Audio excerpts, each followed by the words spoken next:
안녕하십니까. 이제 시간이 되었으므로 한림법학원 국립외교원 합격전략 설명회를 시작하도록 하겠습니다. 먼저 이 자리에 오신 여러분 환영합니다. 이 자리에 오신 분들은 다들 이제 국립외교원 준비하시려고 이제 시작하시는 분들일 거라고 예상이 됩니다. 사실 쉽지 않은 여정이 될 겁니다. 하지만 이 여정의 끝에는 여러분들이 이제 합격이라는 큰 선물이 있을 거고, 그 합격이라는 선물을 가지고 이제 세계에 나가실 분들이라고 믿어 의심치 않습니다. 근데 절대로 쉬운 길은 아니에요. 다시 한번 말씀드리지만 이 시험은 절대로 쉬운 시험은 아니기 때문에 모두들 이제 각오 단단히 하고 시작하시길 바라겠습니다.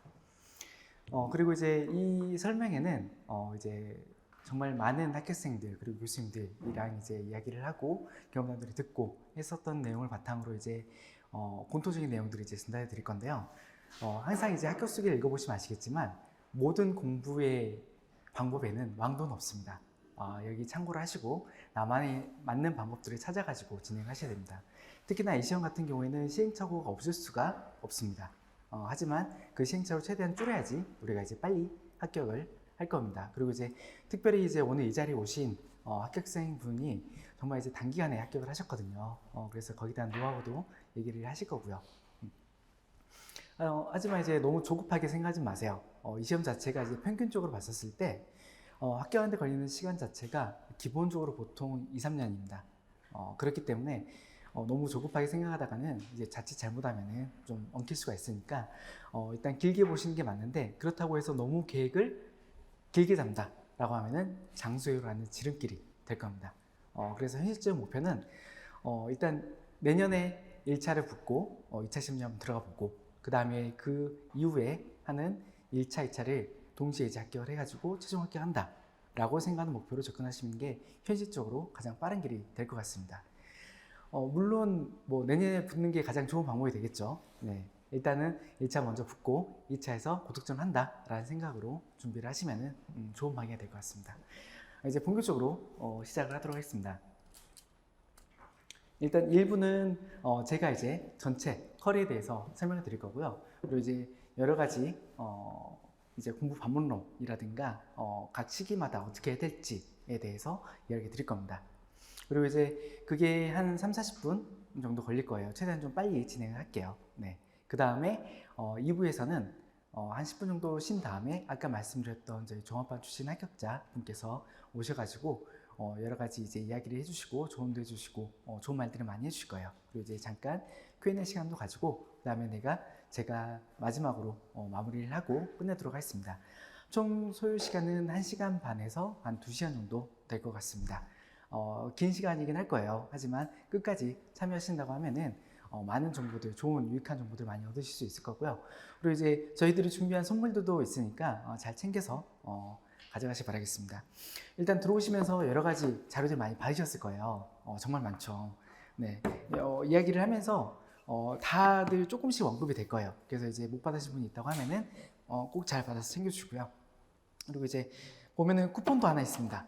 이렇게 쿠폰이 있는데 이 쿠폰은 특별히 이제 여기 참여하신 분들 수고해서 오셨으니까 저희가 조금 더 마련한 거니까 이제 참고해 주시기 바라겠습니다. 외국어관 후보자 시험이라고 하면 당연히 외국어를 뽑는 시험이죠. 네. 그래서 이 부분에 대해서는 다들 이제 잘 알고 계실 거예요. 그러면 이제 외국어는 어떻게 뽑느냐?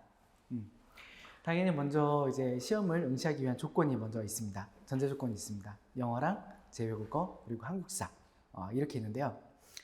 영어하고 그 한국사 같은 경우에는 뭐 여기 계신 분들은 그렇게 어렵지 않게 따실 거라고 믿습니다. 하지만 제2외국어가 만약에 안 돼 있다라고 하신 분들이 있다고 하면은 일단 최우선 목표는 제2외국어를 먼저 빨리 따는 거를 목표로 삼으시는 게 좋을 것 같습니다. 왜냐하면 이 시험 자체가 아까도 말씀드렸다시피 절대로 쉬운 시험이 아니라고 말씀드렸잖아요. 근데 제2외국어까지 같이 해야 된다라고 하면은 부담이 너무 클 수밖에 없습니다. 그렇기 때문에 일단 전제 조건들이 다 갖춘 상태에서 시작을 하는 게 가장 좋은 시작이 될 거고요. 그러기 위해서는 계획을 잘 세우셔서 시작을 하셔야지 될 것 같습니다.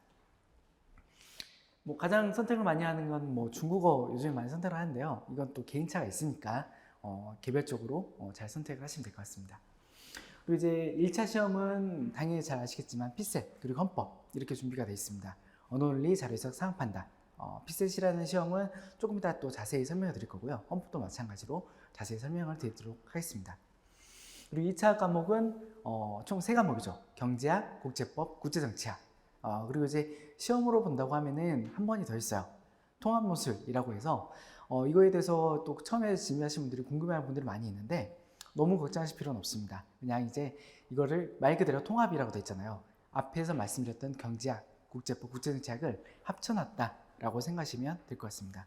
그래서 별도로 이걸 막 준비하려고 하실 필요는 없고요. 나중에 이제 이 3과목이 제대로 준비가 됐다라고 하면은 어쨌든 이거를 잘 하실 수 있기 때문에 나중에 기출문제 좀 적응하면서 하는 방식으로 하면은 충분히 잘 하실 수가 있을 겁니다.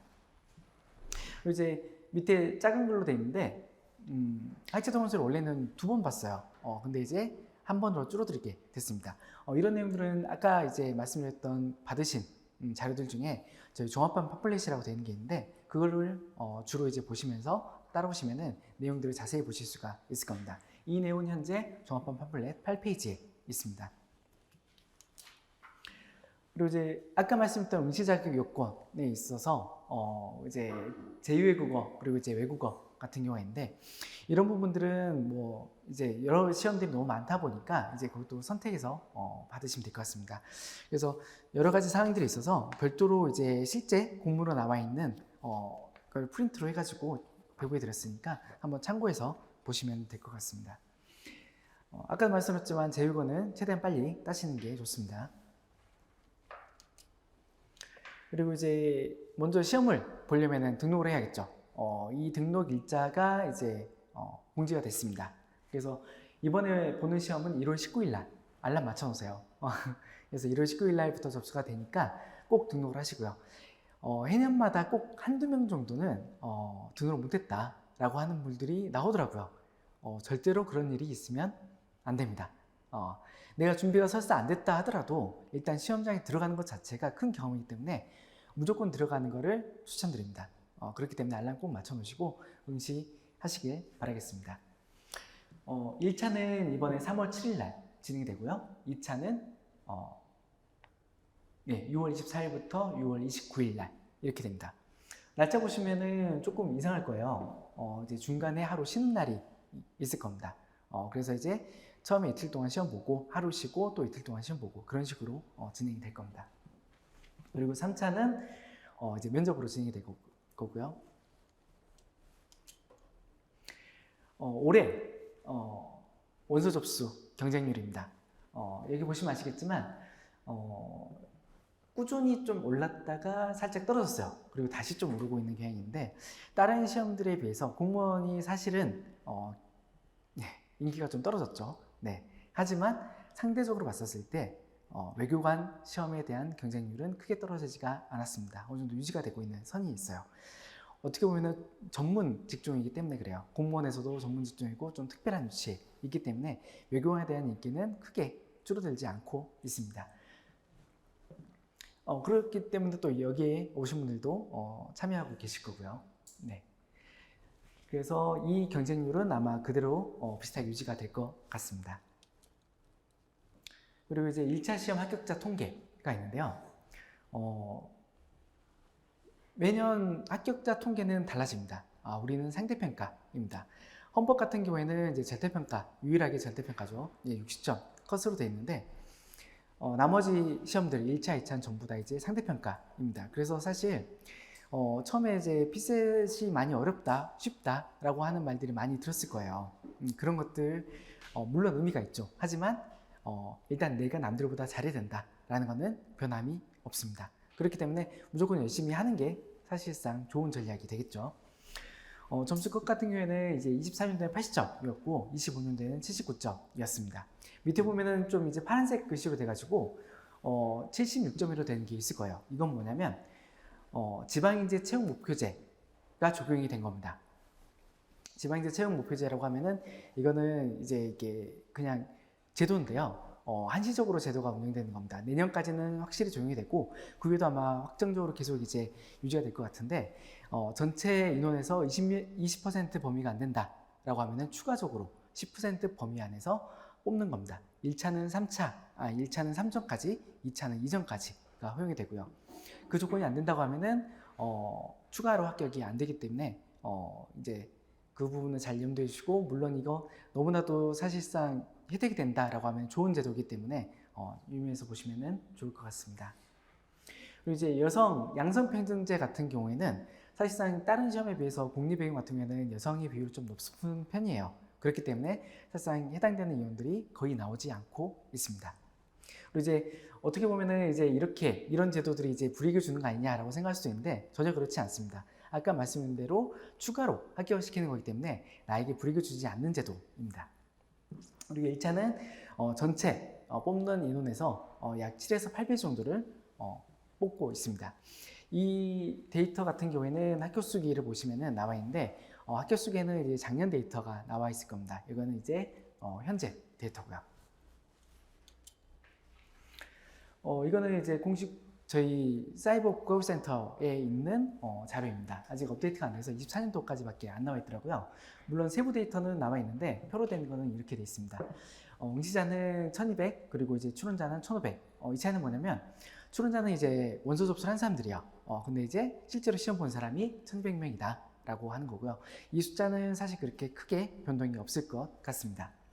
아까도 말씀드린 것처럼 이제 상대평가이기 때문에 1차 상위에서 한 20에서 25% 정도 돼야지 합격을 한다 라고 생각하시면 될 것 같습니다. 그리고 이제 선발 인원 같은 경우에는 계속 40명 선에서 유지가 되고 있습니다. 아무래도 이제 이 선발 인원이 40명이라는 숫자가 그렇게 많은 숫자가 아니기 때문에 해년마다 이제 조금씩 늘고 줄고 하는 거에 영향이 좀 받을 수는 없긴 한데 뭐 이거는 발표가 나와야지 아는 거니까 기다리면은 알 수 있을 것 같습니다. 합격자 통계 보시면은 점수가 여기서 이제 가장 많이 몰려 있습니다. 외교 합격 컷은 이제 피셋 난이도에 따라서 조금 조정이 되는데요. 그전에 피셋이 좀 많이 어렵기 때문에 70점 이하였었습니다. 그런데 이제 24년도부터 이제 난이도가 조금 낮아진 경향이 있어가지고 그때 이제 81.66으로 최고점을 찍었죠. 그 다음에 80점, 그 다음에 79.16까지 됐습니다. 이거는 이제 일행이랑 별로 큰 차이가 없는 점수인데요. 사실 국립외교원은 일행직이랑 사실 차이가 좀 났었습니다. 그래서 이제 피셋에서 좀 상대적으로 안심하는 측면이 있었었는데 이제는 그렇지 않습니다. 거의 동일하게 점수가 비슷하게 올랐기 때문에 피셋을 열심히 하셔야지 될 것 같습니다. 1차 시험 합격자 통계 보시면은 언어가 응시자 평균 79점, 자료가 62점, 상업반환 68점이었습니다. 작년, 그러니까 올해죠. 올해 시험 같은 경우에 그 전체적으로 이제 아까 말씀드린 대로 난이도가 그렇게 막 높진 않았었는데 자료 해석이 좀 난이도가 있는 문제들이 몇 문제 나왔어요. 그 영향을 받아가지고 자료 해석이 조금 이제 점수가 낮은 측면이 있었고요. 그리고 어쨌든 간에 이제 조금 이따 피셋에 대해서 설명하면서 이야기가 했지만 대부분의 사람들이 이제 언어 논리 같은 경우에는 조금 이제 좀 편하게 생각하는 경향이 있어요. 아무래도 독해 위주다 보니까 우리가 이제 수능을 봤다라고 하면은 수능 문제랑 좀 비슷한 측면이 있어요. 독해니까. 그래서 이제 좀 편하게 접근하는 측면이 있어서 점수가 좀 높게 나오는 경향이 있습니다. 그리고 이제 상업반환 같은 경우에는 뭐 중간 정도가 되겠죠. 그 상업반환에 대한 설명은 뒤에서 계속 이제 자료랑 언어 상황 얘기하면서 자세히 설명드리도록 하겠습니다. 이제 1차 끝나고 합격자들이 이제 2차 시험 보겠죠. 이거는 이제 작년 공고입니다. 올해죠. 네. 시험은 이제 국제정치, 학제통술, 그리고 이제 국제법, 경제학 이렇게 시험을 보고요. 보통 이제 성균관에서 많이 보게 될 겁니다.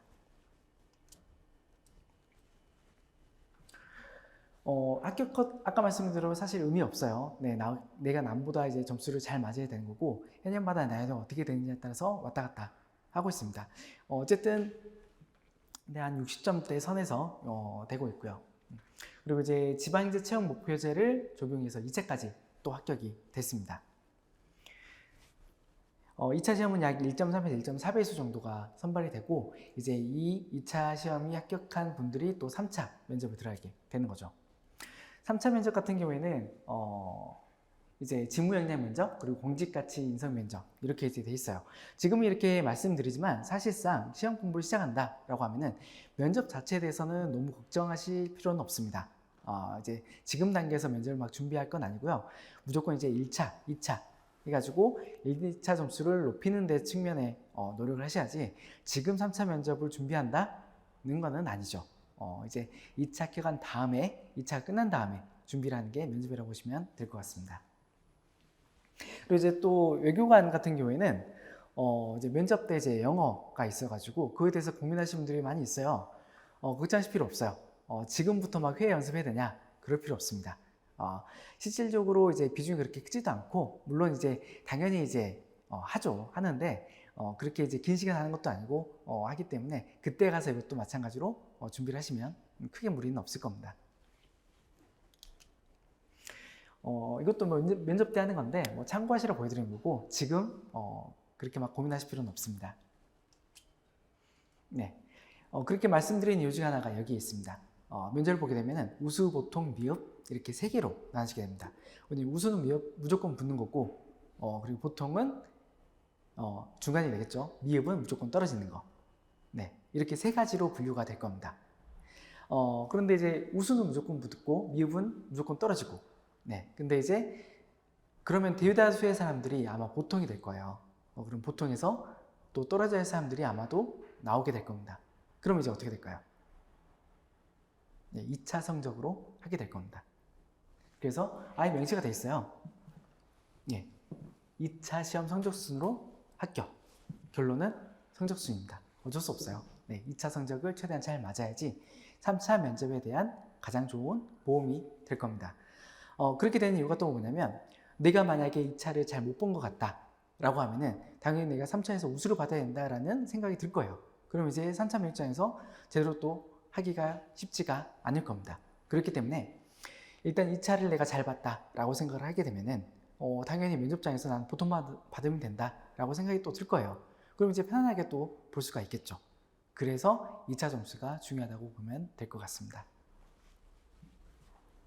그리고 참고로 말씀드리자면, 예전에는 네, 동점자가 있다라고 하면은 다시 이제 면접 보기도 했었어요. 근데 이제는 그냥 다 성적순으로 바뀌었습니다. 그리고 이제 이 시험 준비하실 때 또 이제 물어보시는 것들 중에 하나가 연령을 많이 물어봐요. 내 나이가 너무 많은 것 같은데 어떡하죠? 준비할 수 있을까요? 네, 충분히 할 수가 있습니다. 보시면 아시겠지만 가장 많은 비율로 있는 게 25에서 29세입니다. 보통 사인제 대학을 졸업한 이유가 되겠죠. 특히나 이제 남자분 같은 경우에도 이제 군대 졸업하고 붙는 경우가 많이 있습니다. 그래서 이제 나이에 대해서 너무 걱정하지 마시고 무조건 열심히 해서 붙는다라고 생각하시면 될 것 같습니다. 평균 연령은 27세입니다. 그리고 35세도 항상 꾸준히 있습니다. 보통 예전부터 하는 말인데 35세 전에만 붙으면 이제 공직생활 때 크게 문제 없다, 그런 말들이 있어요. 그러니까 걱정하지 마시고 이제 준비를 하시면 될 것 같습니다. 이제 그러면은 이 헌법과 피셋을 어떻게 준비를 할 것이냐? 네, 이거는 뭐 이제 아시는 분들 많이 아시겠지만 간단히 이제 말씀드리고자 하는 건데요. 내가 이제 피셋을 준비한다고 했었을 때 피셋을 준비해 놓으면은 27년도부터는 정말 다양한 데에서 많이 쓸 수가 있을 겁니다. 그래서 이제 내가 이제 이 시험 말고 다른 플랜 B 같은 걸 가지고 있다라고 했었을 때 피셋만큼은 다른 데서 쓸 수 있으니까 크게 걱정하지 않으셔도 되는데, 항상 제가 또 말씀드린 게 있어요. 플랜 B를 생각하지 말라고. 플랜 B를 생각하는 순간 이 시험에 대해서 집중하기가 많이 힘들어집니다. 힘들 때 내가 다른 길을 생각해 버리게 되면은 당연히 집중하기 힘들 거예요. 그래서 이 시험을 들어오신다라고 하면은 무조건 이 시험을 끝내겠다, 합격해서. 그런 생각으로 들어오시길 바라겠습니다. 1차 시험 같은 경우에는 이것도 이제 올해 본 건데요. 아직 이제 내년 공고는 아직 안 나왔기 때문에 이걸로 보여드리는데, 여기서 크게 변동은 또 없을 것 같습니다. 이걸 보여드리는 이유는 뭐냐면, 시험 시간이 생각보다 길어요. 하루 종일 보게 될 겁니다. 수능 볼 때도 많이 힘드셨죠? 이거는 더 힘들 겁니다. 네. 오전에 이제 헌법과 언어를 동시에 이제 보고 나서 점심 먹고 나서 자료 해석 보고 그 다음에 사항까지 이제 보게 될 건데, 끝나면 거의 저녁이 다 될 거예요. 근데 이제 머리를 많이 쓰는 또 시험이다 보니까 많이들 힘들어합니다. 그리고 이제 시험 시간 자체가 길어요. 그렇기 때문에 이제 중간에 만약에 화장실 가야 되는 상황이 벌어진다라고 하면 큰일이 나는 거죠. 예전에는 사실 이제 시험 시간에 중간에 나가게 되면 다시 못 들어왔었어요. 근데 이제 그런 일들이 많이 있다 보니까 이제는 이제 감독관의 통제 하에서 화장실에 갔다 올 수 있는 상황이 됐어요.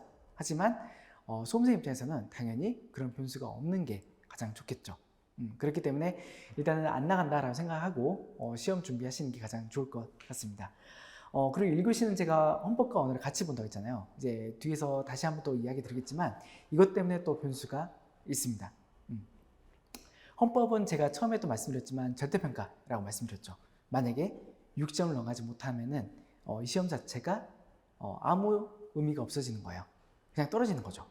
그렇기 때문에 헌법은 6점 컷이긴 하지만 안정적으로 다시 한번 말씀드리겠지만 7, 80점 정도 이상은 맞는다라는 목표로 준비를 하셔야지 될 겁니다.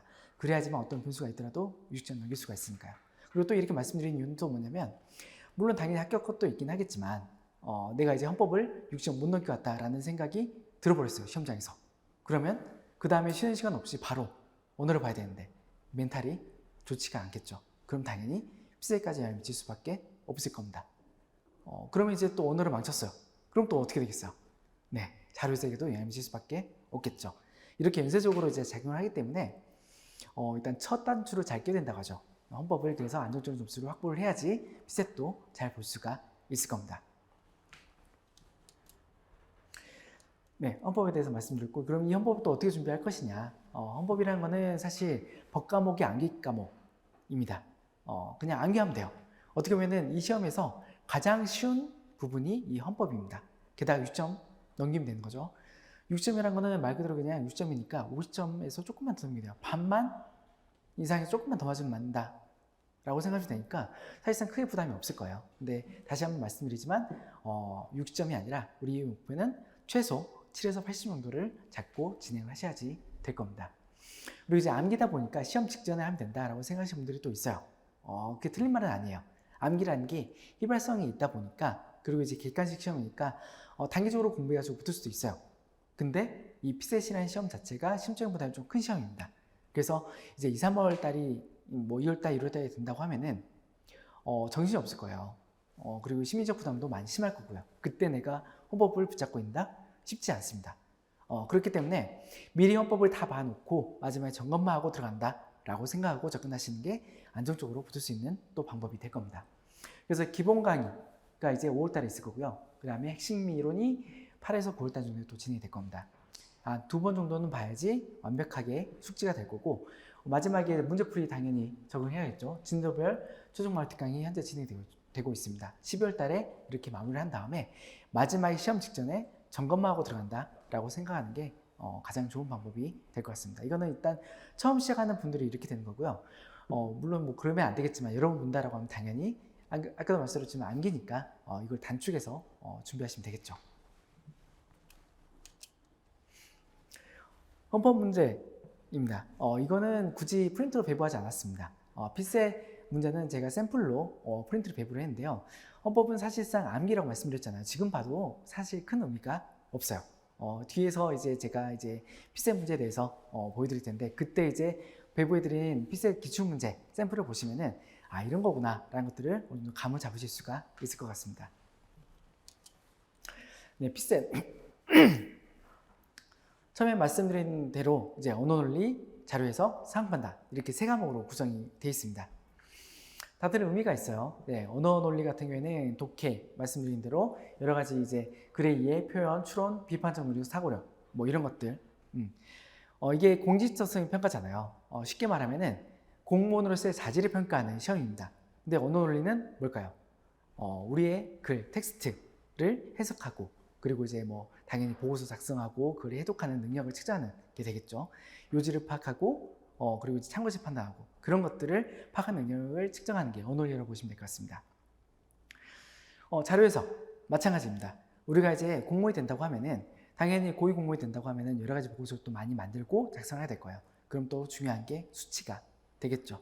그럼 표랑 그래프들을 많이 이제 다루게 될 거예요. 거기에 대한 능력을 측정하는 게 자료 해석이 될 겁니다. 그래서 이제 배부해드린 프린트를 보시면은 뒷페이지, 두 번째 페이지 보면은 자료 해석이 나와 있을 겁니다. 보시면은 놀랄 거예요. 평소에 우리가 보지 못했던 문제일 겁니다. 표랑 그래프가 있는데 숫자밖에 없어요. 이걸 가지고 어떤 비교평가 분석을 하라고 하는데 처음에는 그래서 이걸 적응하지 못하신 분들이 꽤 있어요. 이걸 어떻게 하라는 거지? 하시면 다 됩니다. 그리고 이제 필요한 게 수학 같은 게 아니에요. 산수를 하면 되는 거예요. 하지만 이제 정확도가 필요하고 속도가 필요하고 하는데 이런 것들은 이제 다 연습하면 되는 거니까 차근차근히 준비하시면 될 것 같습니다. 그리고 문제 보신 김에 이제 다시 첫 페이지를 보시면 언어 논리가 있어요. 말씀드린 대로 유형 자체는 익숙하게 될 거예요. 수능 보셨다고 하면은. 근데 이제 지문 자체가 조금 더 어렵고 길고 하게 될 겁니다. 그리고 수능은 말 그대로 이제 학습력을 평가하는 거잖아요. 근데 이거는 국지 적성을 평가하는 거니까 당연히 좀 다를 수밖에 없을 겁니다.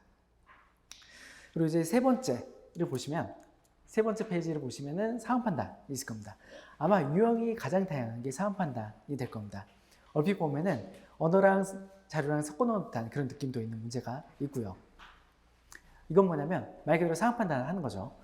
내가 앞서 이제 텍스트로 된 그리고 숫자로 된 보고서들을 보고 나서 어떤 판단을 할 것인가, 어떤 상황이 주어졌을 때 어떤 판단을 할 것인가, 그런 것들을 측정하는 게 상황 판단을 하면 될 것 같습니다. 당연히 고유 공직자로서 필요한 능력이 되겠죠. 그리고 이제 이 피셋에 대해서 이제 처음에 도입이 됐었을 때 인사처에서는 이 피셋에 대한 그 어떤 당위성을 또 증명해야 되잖아요. 그래서 실질적으로 평가를 해봤대요. 피셋 점수가 높은 친구들이 업무 능력이 어떤가? 실질적으로 높았다고 하더라고요. 네.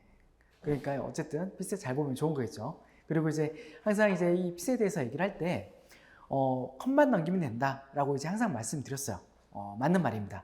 컷만 넘기면 당연히 이제 2차를 볼 수 있는 거니까 컷을 넘기는 게 중요하겠죠. 근데 이제 실질적으로 이제 합격한 사람들과 얘기를 하고 그리고 이제 진행하면서 봤을 때 어쨌든 피셋 점수가 높아야지 2차 준비를 제대로 할 수가 있을 거예요. 3월 달에 1차 끝나고 나서 바로 이제 2차 준비를 하게 될 건데 내가 이제 컷에 간당간당 할 것 같아요. 안 될 것 같아요. 그럼 내가 2차 준비 제대로 할 수가 없을 겁니다. 근데 내가 당연히 붙었다 라고 생각하면 당연히 2차에 대한 집중을 가지고 열심히 하겠죠. 그렇기 때문에 1차는 중요하다고 보면 될 것 같습니다. 그럼 이 1차는 어떻게 준비를 할 것이냐. 처음에 피셋 같은 경우에는 요즘엔 막 그렇진 않아요. 근데 피셋이 예전에는 뭐 관훈평가다 IQ 테스트다 해가지고 이제 너무 힘들어 했었어요. 하지만 이 시험이 도입이 된 지 이제 10몇 년이 지났죠. 그래서 이제 이 시험들이 다 분석이 됐습니다. 문제들을 이용화시키고 그다음 뭐 풀이법들이 이제 다 나오게 됐죠. 그래서 이제 공부하면 되는 시험이 됐어요. 그래서 이제는 그냥 준비하면은 당연히 붙는 시험이 되는데 사람마다 개인 편차가 있는 거는 어쩔 수가 없습니다. 단순 암기 시험이 아니니까요. 그래서 이제 이 시험 준비를 하려면 이제 4월달부터 이제 기초인문이 시작이 될 건데 기초인문 그 다음에 기본 이렇게 진행이 될 겁니다. 여기가 이제 이론 과정이 될 겁니다. 말씀드렸던 문제 유형들 그리고 이제 거기에 대한 작업법 풀이법들을 배우는 단계가 이때가 될 거예요. 그리고 피셋 공부를 하실 때 항상 또 나온 말들이 있어요. 나는 강의도 듣고 열심히 공부를 했는데 점수가 안 오른다 라는 말들이 있어요. 어떻게 보면 당연한 거예요. 제가 아까 말씀드렸던 어떤 문제 유형들 거기다 작업법 풀이법들은 기출을 가지고 만들어진 이론이잖아요. 그래서 그걸 알고 있으면 기출은 당연히 풀 수가 있을 거예요. 하지만 모든 문제들이 똑같이 다시 나오지는 않습니다. 그렇기 때문에 이걸 내 걸로 체화하는 과정이 추가적으로 필요하게 되는 거죠. 그래서 배운 이론들을 가지고 내 걸로 체화하는 과정이 필요하게 되는데 그거는 내가 직접 해야 돼요. 여러 가지 문제들을 풀어보면서 이론들을 내 걸로 소화하고 체화를 해야지만 그게 진짜 내 실력이 되는 거죠. 그게 본격적으로 시작이 되는 게 이때부터라고 보시면 될 것 같습니다. 이때부터는 하프 모의사를 보게 될 거예요. 이제 20문제를 먼저 풀고 난 다음에 앞에 배웠던 문제랑 유형들을 어떻게 내가 이제 적용하고 하는지에 대한 풀이법들을 본격적으로 이제 습득하는 단계가 심화 때부터라고 생각하시면 될 것 같습니다. 물론 이론 과정 때도 중간중간에 교수님께서 계속 이제 연습시킬 거예요. 하지만 그걸로도 이제 부족하다라고 하면 심화 때 이제 완성을 시키게 되는 거죠. 그리고 핵심 강의라는 건 뭐냐면 제가 아까 처음에 기출을 바탕으로 이론들을 만들었다고 했잖아요. 그래서 이제 실전 모의고사가 문제 푸는 과정이 되는데 실질적으로 이 전에 기출 문제를 가지고 한번 빠르게 정리하는 시간이 바로 이제 핵심 과정이 되게 될 겁니다. 그래서 한번 정리하고 나서 실전 모의사를 진행이 되는데 이제 곧 있으면 실전 모의사가 진행이 될 거예요. 이거를 진입을 하실 때는 이제 무턱대고 진행을 하시면 안 돼요. 정말 내가 피셋에 대해서 정말 모른다. 그리고 이제 실력이 없다. 테스트를 해봤는데 3점이다 라고 하면은 실전 모의사를 바로 들어가면은 아마 무리가 있을 겁니다. 오히려 더 힘들어질 수도 있어요. 왜 그러냐면 실전 모의사라는 과정은 정말 마무리 단계잖아요. 그렇기 때문에 실력자들이 많이 이제 또 같이 하게 될 겁니다. 그리고 모의고사라는 강의 특성상 시험을 보고 나서 통계표를 또 보게 될 거예요. 근데 내가 점수가 낮아요. 하위권이에요. 그럼 이제 거기서 멘탈이 또 부서지기 시작했죠. 강의도 못 따라가요. 그럼 내가 이 시험을 어떻게 준비하지? 라는 생각이 들 수밖에 없죠.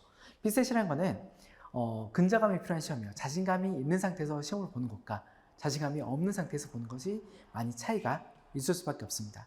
그런데 컨텐츠 중요한 이런 시험인데 내가 이제 거기서 멘탈이 부서버렸다? 안 되죠. 그렇기 때문에 내가 준비가 안 돼 있다라고 하면 실전모의사 바로 들어가는 것보다는 이론과 아니면 기출을 충분히 돌린 다음에 별도의 과정으로 준비하시는 과정이 필요할 겁니다. 그런 것들은 사실 개별적으로 케어를 해야 되는 부분이기 때문에 상담을 통해서 내가 이제 어떤 상황인지 확인을 하시고 어떻게 준비할 건지에 대한 부분들을 계획을 잡으시면 될 것 같습니다.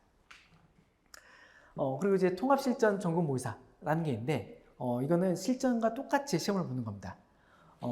실전 모의사는 과목별로 들어가게 되는 거예요. 그래서 이제 내가 부족한 것들을 알고 그걸 채워나가는 과정이다 라고 하면은 통합 실전 전공 모의사는 실질적으로 내가 진짜로 시험을 테스트해 본다 라고 생각하고 하는 겁니다. 이게 중요합니다. 진짜 내가 이번에 실제 시험장에 들어간다라고 하면 최소 한두 번은 이 통합 실전 전공 모의사를 보셔야 돼요.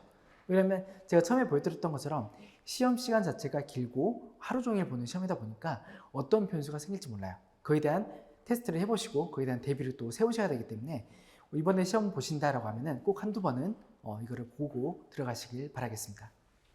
파이널 강의는 마지막에 최종 정리하는 거죠. 이런 식으로 쭉 따라간다라고 하면은 당연히 잘 하실 수가 있을 겁니다. 그런데 문제는 이번에 바로 보고 싶은 사람들이 있을 거예요. 네. 당연히 처음에 말씀드렸던 이번에 1차가 합격하면 좋겠죠. 그래서 이제 만약에 그런 분들이 내가 피셋을 조금 해보니까 할 수 있을 것 같다. 또는 조금만 더 하면은 할 수 있을 것 같다라고 하는 분들은 이제 저희가 이제 피셋 전반부 집중관리반을 또 준비를 해놨어요. 예전에는 이게 좀 따라가기 힘들었는데 그걸 반영해가지고 좀 실력이 안 되신 분들도 따라갈 수 있게끔 저희가 프로그램을 체계적으로 구성했기 때문에 필요하신 분들은 아까 말씀드린 한번 상담 받아보시고 진행하신 것도 괜찮은 방법이 될 것 같습니다. 여기에 대한 설명회는 내일 또 진행을 하게 될 겁니다. 필요하신 분들은 직접 오셔도 되고 아니면 이제 저희가 또 홈페이지에 올릴 거니까 참고해 보시면 될 것 같습니다. 그럼 2차 시험이죠. 네. 실질적으로 이 시험은 2차가 가장 중요하고 꽃이라고 보시면 될 것 같습니다. 1차는 단순히 2차를 보기 위한 관문일밖에 안 되죠. 그 이유는 제가 아까 말씀드렸던 면접 때문에 그래요. 네. 가장 양도 많고 힘든 시험이기도 하지만 면접에 영향을 미치는 게 2차 시험을 했잖아요. 그렇기 때문에 2차는 점수를 최대한 많이 확보를 해야 됩니다. 이거 문제가 있는데요. 제가 들어오시면서 여러 가지 많이 받으셨다고 했는데 그 중에 또 학제통원수이라는 문제를 제가 프린트해서 배부를 했습니다. 아무래도 이 부분에 대해서 또 많이 궁금하실 거라서 실제 시험을 이제 프린트해서 배부를 했는데요. 보시면 아시겠지만 제가 말씀드린 대로 경제학, 국제법, 국제정치학을 섞어놨어요. 네, 근데 이제 이걸 엄청나게 섞어놨다는 게 아니라 문항별로 보면은 섞어진 것 같은 느낌을 받으실 수가 있을 겁니다. 그리고 이제 또 특이한 게 있죠. 지문이 있어요. 제시문이 있어요. 그리고 영어가 있어요. 이런 것들이 있기 때문에 적응하는 연습은 필요하게 됩니다. 근데 이제 당연히 세 과목이 됐다는 전제하에서 연습을 해야지 효율적으로 공부가 될 거기 때문에 지금 단계에서 학제통원서를 너무 걱정하실 필요는 없고 경제학, 국제법, 국제정치학을 제대로 준비하시면 자연스럽게 대비가 될 겁니다. 이거는 저희가 이제 쓰는 2차 답안지예요. 시험을 보게 된다라고 하면은 이 답안지를 채우게 될 겁니다. 10페이지를 2시간에 채우게 될 거예요. 그럼 총 100점이 되는 거죠. 그래서 한 페이지당 10점이라고 생각하시면 되는데 뭐 엄밀하게 따져서 딱 그렇게 되는 건 아니고요. 이제 배점에 따라서 좀 다르게 될 겁니다. 이걸 보여드린 이유는 처음에 보신 분들이 당황을 많이 하세요. 이걸 다 채워야 되냐고? 네, 다 채워야 됩니다. 그냥 빈 공백에다가 다 채운다라고 생각하시면 돼요. 그리고 이제 옆에 보시면 초안 작성이라고 되는 게 있는데 이건 뭐냐면 처음에 목차 잡고 간단히 계산하고 여러 가지 키워드 같은 거 적는 그런 연습지라고 보시면 될 것 같습니다. 이건 최대한 이제 실제랑 좀 비슷하게 만들어놨는데 이걸 이제 많이 이제 쓰시게 될 겁니다. 2차는 답안 싸움이라고 보시면 돼요. 누가 답안을 많이 썼느냐가 합격을 결정짓게 될 것 같습니다. 그럼 이 시험은 어떻게 준비하느냐? 저희는 이제 순환이라는 과정으로 준비를 하게 될 건데요. 예비순환, 1순환, 2순환, 3순환, 4순환 이렇게 진행될 겁니다. 저는 항상 이 순환 과정을 이렇게 설명해 드려요. 피라미드를 쌓는 과정이다. 이렇게 말씀드린 이유가 뭐냐면 난이도가 당연히 계속 올라갈 거야. 근데 이제 폭은 공부의 양은 줄어들게 될 겁니다. 물론 그렇다 해서 이제 폭 자체가 진짜로 줄어드는 건 아니고 당연히 이제 다 포섭이 되겠죠. 하지만 처음에 보는 범위가 좀 다르게 될 거예요. 당연히 내가 베이스가 없는 상태에서는 전체를 다 훑어야 되니까 배경 같은 것도 알아야 되고 하는 부분이 있어서 예비순환이 이제 가장 많은 양들이 이제 공부하게 될 거예요. 그리고 이제 그걸 배제한 전제하에서 이제 1순환 시작이 되고 그 다음에 2순환이 되고 3순환 반복적으로 보게 될 겁니다. 보통 이제 객관식 시험 같은 거를 준비를 할 때 공무원 시험이 이제 대표적인 예가 되겠죠. 짧은 시간에 여러 과목을 많이 돌려요. 암기시니까 당연히 그렇게 되겠죠. 하지만 저희는 그렇게 준비할 수가 없습니다. 암기도 당연히 필요하지만 우리는 깊이가 필요해요. 그렇기 때문에 짧은 시간에 어떤 깊이를 만들 수가 없기 때문에 처음에 한 과목을 할 때 거의 한 달 동안 죄송합니다. 한 달 동안 보게 될 겁니다. 그래서 이제 세 과목을 다 돌린다라고 하면은 3개월 이상이 들게 되는 거죠. 이 긴 기간 동안에 한 달 동안 보고 또 다른 과목 보고 그 다음까지 또 보고 하게 되면은 여기서 또 문제가 생겨요. 당연히 긴 기간 동안 안 보게 되면은 휘발이 돼버리게 될 겁니다. 그래서 이 시험이 힘든 이유가 뭐냐면 그렇게 휘발이 되니까 그걸 또 방지하기 위해서 내가 경제학을 보고 나서 그 다음에 국제법 하고 있을 때 국제법 하고 있을 때도 경제학을 또 보고 있어야지 이걸 안 잊어본다는 거예요. 이런 부분들이 힘들 수밖에 없습니다. 하지만 해야죠. 네. 그렇기 때문에 순환 과정을 통해서 계속 반복적으로 돌리게 되는 거고 계속 말씀드리지만 이 시험은 모의고사가 답안 작성이 가장 중요합니다. 그래서 예비순환 때는 이제 맛보기식으로 이제 한두 번 보게 될 거예요. 하지만 3순환 때는 3일에 한 번, 그리고 2순환 때는 이틀에 한 번, 그리고 3순환 때는 매일 시험을 보게 될 겁니다. 그래서 이제 당연히 3순환 때 가장 힘들겠죠. 근데 이제 체감적으로도 본다고 하면은 당연히 3순환 가장 힘들지만 처음에 이제 1순환 때 들어왔었을 때 학생들이 이제 체감 난이도가 많이 올라간다 라고 얘기를 많이 해요. 그 이유가 답안 작성 때문에도 많이 그래요. 왜 그러냐면 예비순환 때는 당연히 내가 처음 본다 라고 생각하고 인지를 하고 보고 있어요. 그러니까 이제 몰라도 그래 이제 알아가면 되지 라고 하는데 한번 봤죠. 근데 내가 이제 1순환 때 봤는데 모르겠어요. 기억이 안 나요. 당연히 이때 예습도 복습도 잘 안 돼 있을 상태가 될 거예요. 그러니까 당황이 되는 거죠. 근데 또 그게 극적으로 나타나는 게 답안 작성 때부터 본다고 했죠. 네, 답안은 못 쓰는 거예요. 근데 너무 걱정하지 마세요. 다들 처음에는 못 써요. 근데 이제 이렇게 말씀드려도 1순환 때 다들 당황해요. 왜 그러냐? 통계표가 나가는데 점수 높은 사람들이 많이 있어요. 예. 그리고 이제 시험 보게 되면은 A시답안 최고답안이 나가거든요. A시답안이라고 하는 교수님께서 이 문제를 어떻게 쓰면 된다라는 걸 보여주는 거고 최고답안은 학생들이 쓴 거를 가장 모범이 될 만한 걸 뽑아가지고 저희가 이제 자료 드릴 거예요. 근데 너무 잘 썼어요. 어떻게 해요? 남들보다 내가 너무 못하는 것 같죠? 그런 착각이 있을 수 있는데 1순환 때는 정말 다양한 학생들이 많이 들어오게 될 겁니다. 그때는 2차가 끝났어요. 그래서 2차 끝난 친구들도 불안하다고 하면 바로 이제 들어오신 분들도 있고 이제 한번 들어갔던 친구들이 다시 또 1순환 또 시작하는 분들이 많이 있기 때문에 당연히 그럴 수밖에 없어요. 너무 당하지 마시고 열심히 그냥 다 따라간다 라고 생각하시면 될 것 같습니다. 그리고 2순환 때 이때도 힘들어요. 이때는 시기적으로 힘들어요. 지금 이 시기가 2순환이에요. 왜 힘드냐? 이 시기니까 힘들어요. 곧 있으면 1차를 보죠. 1차가 준비가 제대로 안 됐다 라고 하면은 당연히 1차를 준비를 해야 돼요. 1차가 먼저 붙어야지만 2차를 볼 수 있는 거니까. 근데 시간이 없죠. 그래서 2차를 많이 건너뛰게 됩니다. 그럼 이제 또 문제가 생겨요. 2차는 제가 휘발성이 좀 강하다고 했죠. 네, 이때 안 봐버리게 되면은 기간이 상당히 길어요. 이 2순환 기간 자체가 그렇게 되면은 이 기간 동안에 2차를 안 봤다? 3순환 시작이 되면은 정말 멘붕이 될 겁니다. 어떻게 해요? 봐야죠. 합격생들하고 얘기를 했었을 때도 이 시기에 2차를 본 친구들이 다들 합격해요. 그럼 내가 억지로 1차 안 되는데도 불구하고 2차를 봐야 되냐? 그러면 안 되죠. 제가 처음에도 말씀드렸지만 1차가 최우선입니다. 1차는 먼저 합격까지 끌어올린 다음에 그래야지만 내가 이제 이 시기 때 2차를 볼 수가 있게 되는 거죠. 결론은 1차를 최우선 목표로 잡고 빨리 이게 점수를 올리고 그 다음에 2차 준비를 한다가 될 겁니다. 이렇게 또 되는 이유가 뭐냐면 P셋이라는 것 자체는 휘발성이 상대적으로 적어요. 내가 한번 실력을 올려놓는다라고 하면 당연히 안 보면 또 떨어지겠죠. 하지만 이걸 다시 끌어올리는데 훨씬 더 쉽게 끌어올릴 수가 있습니다. 그리고 한번 올린 실력이 쉽게 사라지지도 않고요. 그렇기 때문에 전략적으로 우리가 1차를 최대한 빨리 끌어올리고 그 다음에 2차를 끌어올린다라고 생각하시면 될 것 같습니다. 쌀순환은 직전에 이제 실제로 진짜 모의서처럼 보게 되는 거고요. 네, 설명은 다 드렸고 팜플렛에서도 다 설명이 있으니까 참고해서 보시면 될 것 같습니다. 아까 말씀드렸던 이 기간 때문에 사람들이 많이 힘들어하는데 이걸 대비하기 위해서 우리는 1차를 빨리 끌어올려야 된다.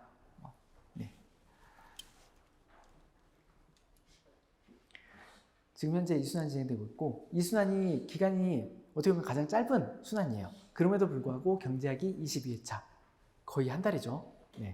국제법도 22회차 1순환, 예비순환은 더 길어요. 2차 합격 점수입니다. 최종 합격이죠. 여기 보시면은 경제학 점수가 가장 높아요. 그리고 최고점도 가장 높습니다. 이걸 보여드리는 이유는 뭐냐면 2차의 관건은 경제학이다 라는 걸 말씀드리고 싶어서 그래요. 물론 이건 개별 편차가 있어요. 나는 국제법으로 합격했다, 국제정치로 합격했다 라는 분도 당연히 많이 있죠. 하지만 대부분의 사람들은 경제학으로 점수를 확보를 해서 합격을 많이 하게 됩니다. 왜 그러냐면 경제학이라는 것 자체가 과목의 특성은 어쩔 수가 없어요. 오죽하면 이제 경제고시란 말까지 나왔을 정도인데 그것 때문에 사실 이제 인사처에서 골머리를 앓고 있죠. 그래서 이번에 조금 조치가 취해졌는데 그래서 경제학 점수가 조금 떨어진 경향이 있어요. 유형도 조금 살짝 달라졌고요. 하지만 경제학이라는 과목의 특성은 변하지 않죠. 경제학 과목의 특성은 뭐예요? 숫자가 들어가죠. 결론이 또 나와 있다는 거예요. 전제, 도주과정, 풀이과정, 갑결론 이것만 제대로 다 쓴다라고 하면 점수를 확보할 수 있는 게 경제학입니다. 하지만 이제 국제법이나 국제정책 같은 경우에는 진짜로 논문형 평가예요. 논문 쓰는 거예요. 이 논문을 어떻게 잘 평가받을 수 있을까요? 힘들어요. 당연히 잘하는 사람들은 점수 잘 받겠죠. 하지만 그 과정이 더 힘들다는 거예요. 그리고 이제 국제법이나 국제정책은 양이 사실상 많습니다. 그 말은 암기해야 될 게 많다는 거죠. 상대적으로 경제학은 암기량이 적어요. 그럼 이제 우리의 전략은 어떻게 될까요? 이것도 마찬가지로 경제학을 빠르게 끌어올린다. 그 다음에 다른 과목들을 하게 되면 훨씬 더 수월하게 2차를 하실 수가 있을 겁니다.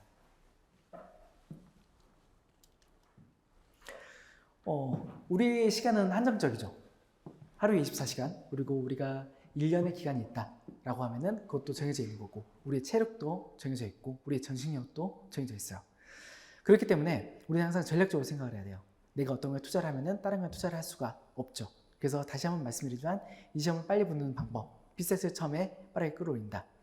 그 다음에 2차를 확보한다. 그렇게 하시면은 최대한 빨리 합격을 하실 수가 있을 겁니다. 그렇기 때문에 제가 계속 말씀드리죠. 이번에 1차 한번 합격해보자 라고 말씀드리는 거예요. 모두를 원하죠. 단기 합격. 근데 이 자리에 있는 분들은 사실상 다 알고 있을 거예요. 내가 어떻게 하면 공부를 잘할 수 있는지에 대한 것들은 여기 계신 분들은 아마 다 알고 계실 겁니다. 문제는 이거를 어떻게 하냐인 거죠. 이것도 근데 다들 알고 있을 거예요. 다들 그렇게 또 공부를 했었으니까 매일매일 열심히 당연히 해야죠.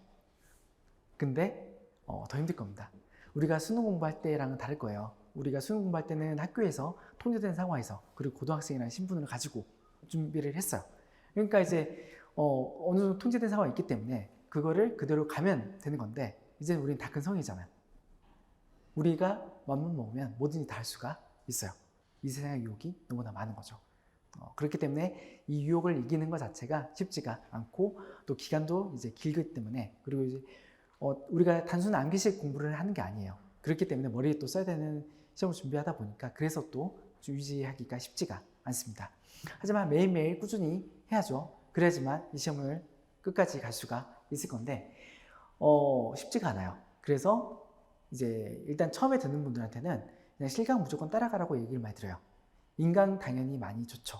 하지만 인강은 진짜로 내 통제력이 필요한 과정이 될 겁니다. 그래서 이제 처음은 일단 실강으로 쭉 따라가 한 번쯤은 가보시는 게 좋은 전략이 될 것 같아요.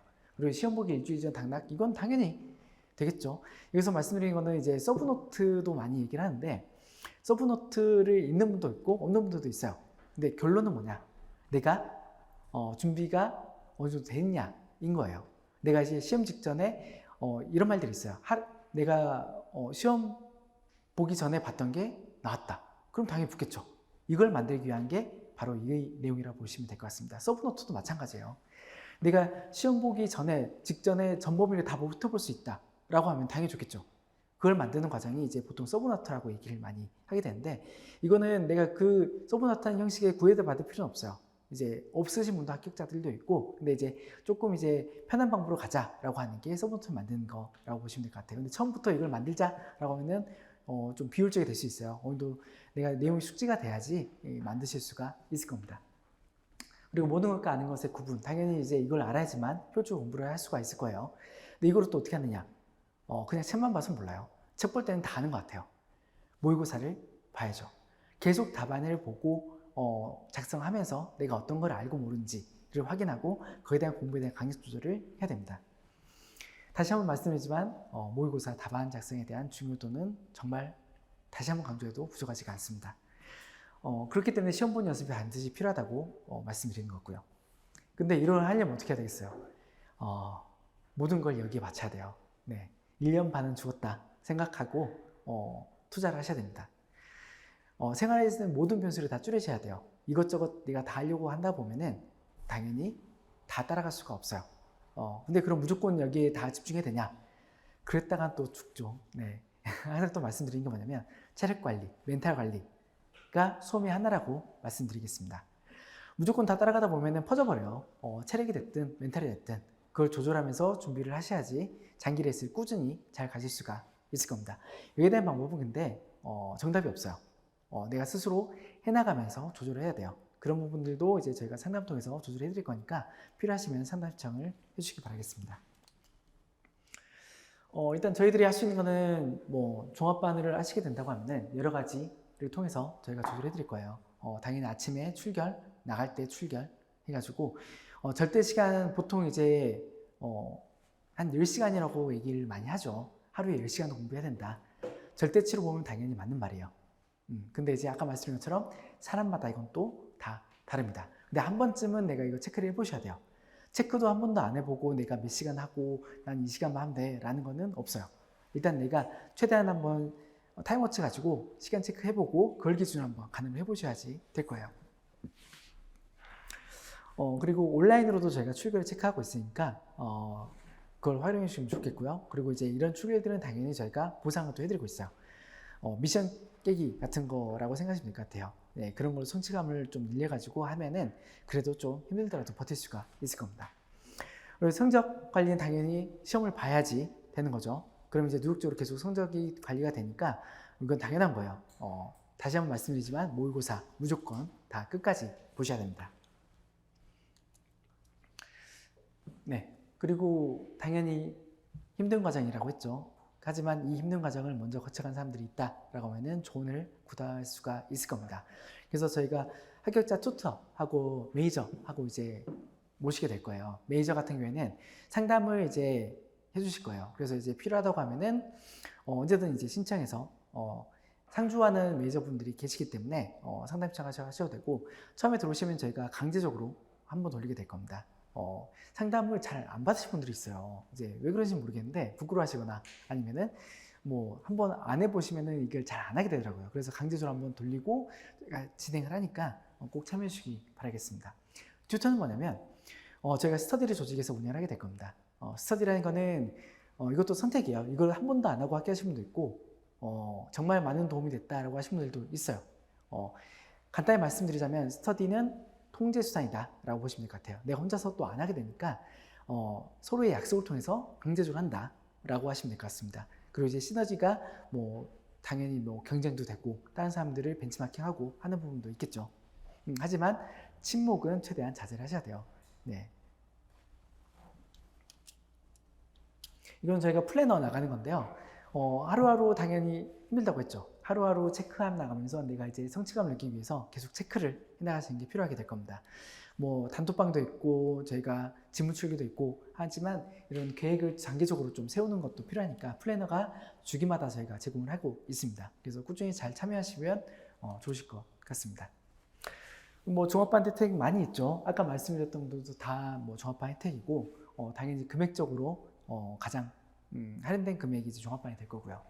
그리고 이제 가장 좋아하는 거는 사실 이제 복수 동영상이에요. 네, 실질적으로 인강이 무제한으로 제공이 된다라고 생각하시면 될 것 같아요. 하지만 저는 이거 없다고 생각하라고 항상 말씀드려요. 인강으로 듣게 되다 보면은 자칫 잘못하면은 스케줄이 다 꼬여버려요. 그리고 공부도 잘 안 돼요. 사실 이제 수능 같은 거 그리고 암기식 시험 같은 경우에는 인강이 효율이 있어요. 네, 잘 활용하면 잘 할 수 있어요. 반복적으로 그냥 돌리면 되니까. 하지만 우리 시험은 그런 게 아니라고 했죠. 우리 논문을 써야 한다고 했어요. 그렇기 때문에 이해가 필요하고 예복습이 필요하고 그리고 이제 답안 작성해야 되는데 실강으로 따라가면 자연스럽게 되는데 인강으로 하게 되면은 이거를 스스로 통제하기가 절대로 쉽지 않습니다.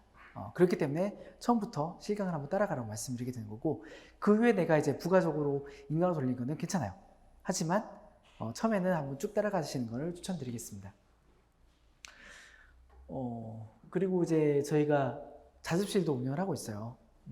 그래서 이제 이 안에서 그냥 생활을 다 하게끔 그냥 일주일 내내 여기서 사셔도 돼요. 네, 그래서 이제 수업 듣고 나서 자습실 가고 수업 전에도 자습실 이용하고 하면서 그냥 이 안에서 다 생활하고 스터디하고 하시면서 끝내셔도 되니까 굳이 독서실을 끊지 마시고 여기서 이제 생활하시면 될 것 같습니다. 이상으로 이제 빨리 한다고 했는데도 네, 시간이 너무 많이 가버렸습니다.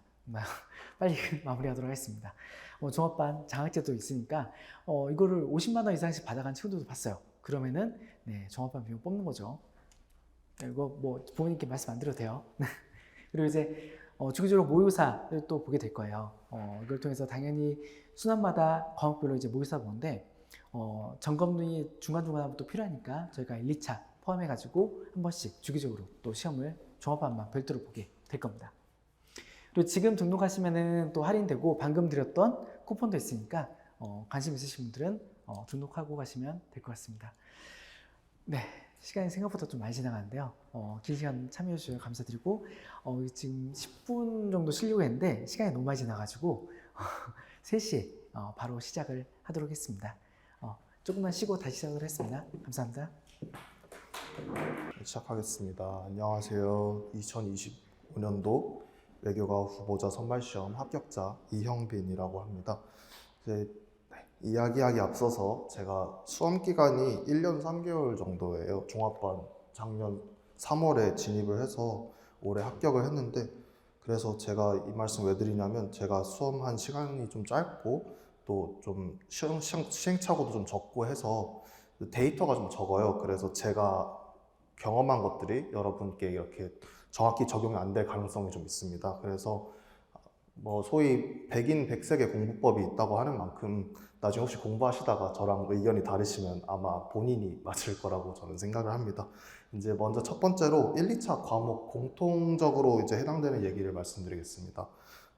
자신의 장단점을 파악하는 게 저는 가장 중요하다고 먼저 생각을 합니다. 이게 처음에만 들어가는 게 아니라 지속적으로 공부를 하면서도 내가 뭘 잘하고 있고 내가 뭘 못하고 있는지를 이제 지속적으로 소위 메타인지라고 하죠. 그걸 지속적으로 해나가면서 공부를 하는 것이 도움이 많이 됩니다.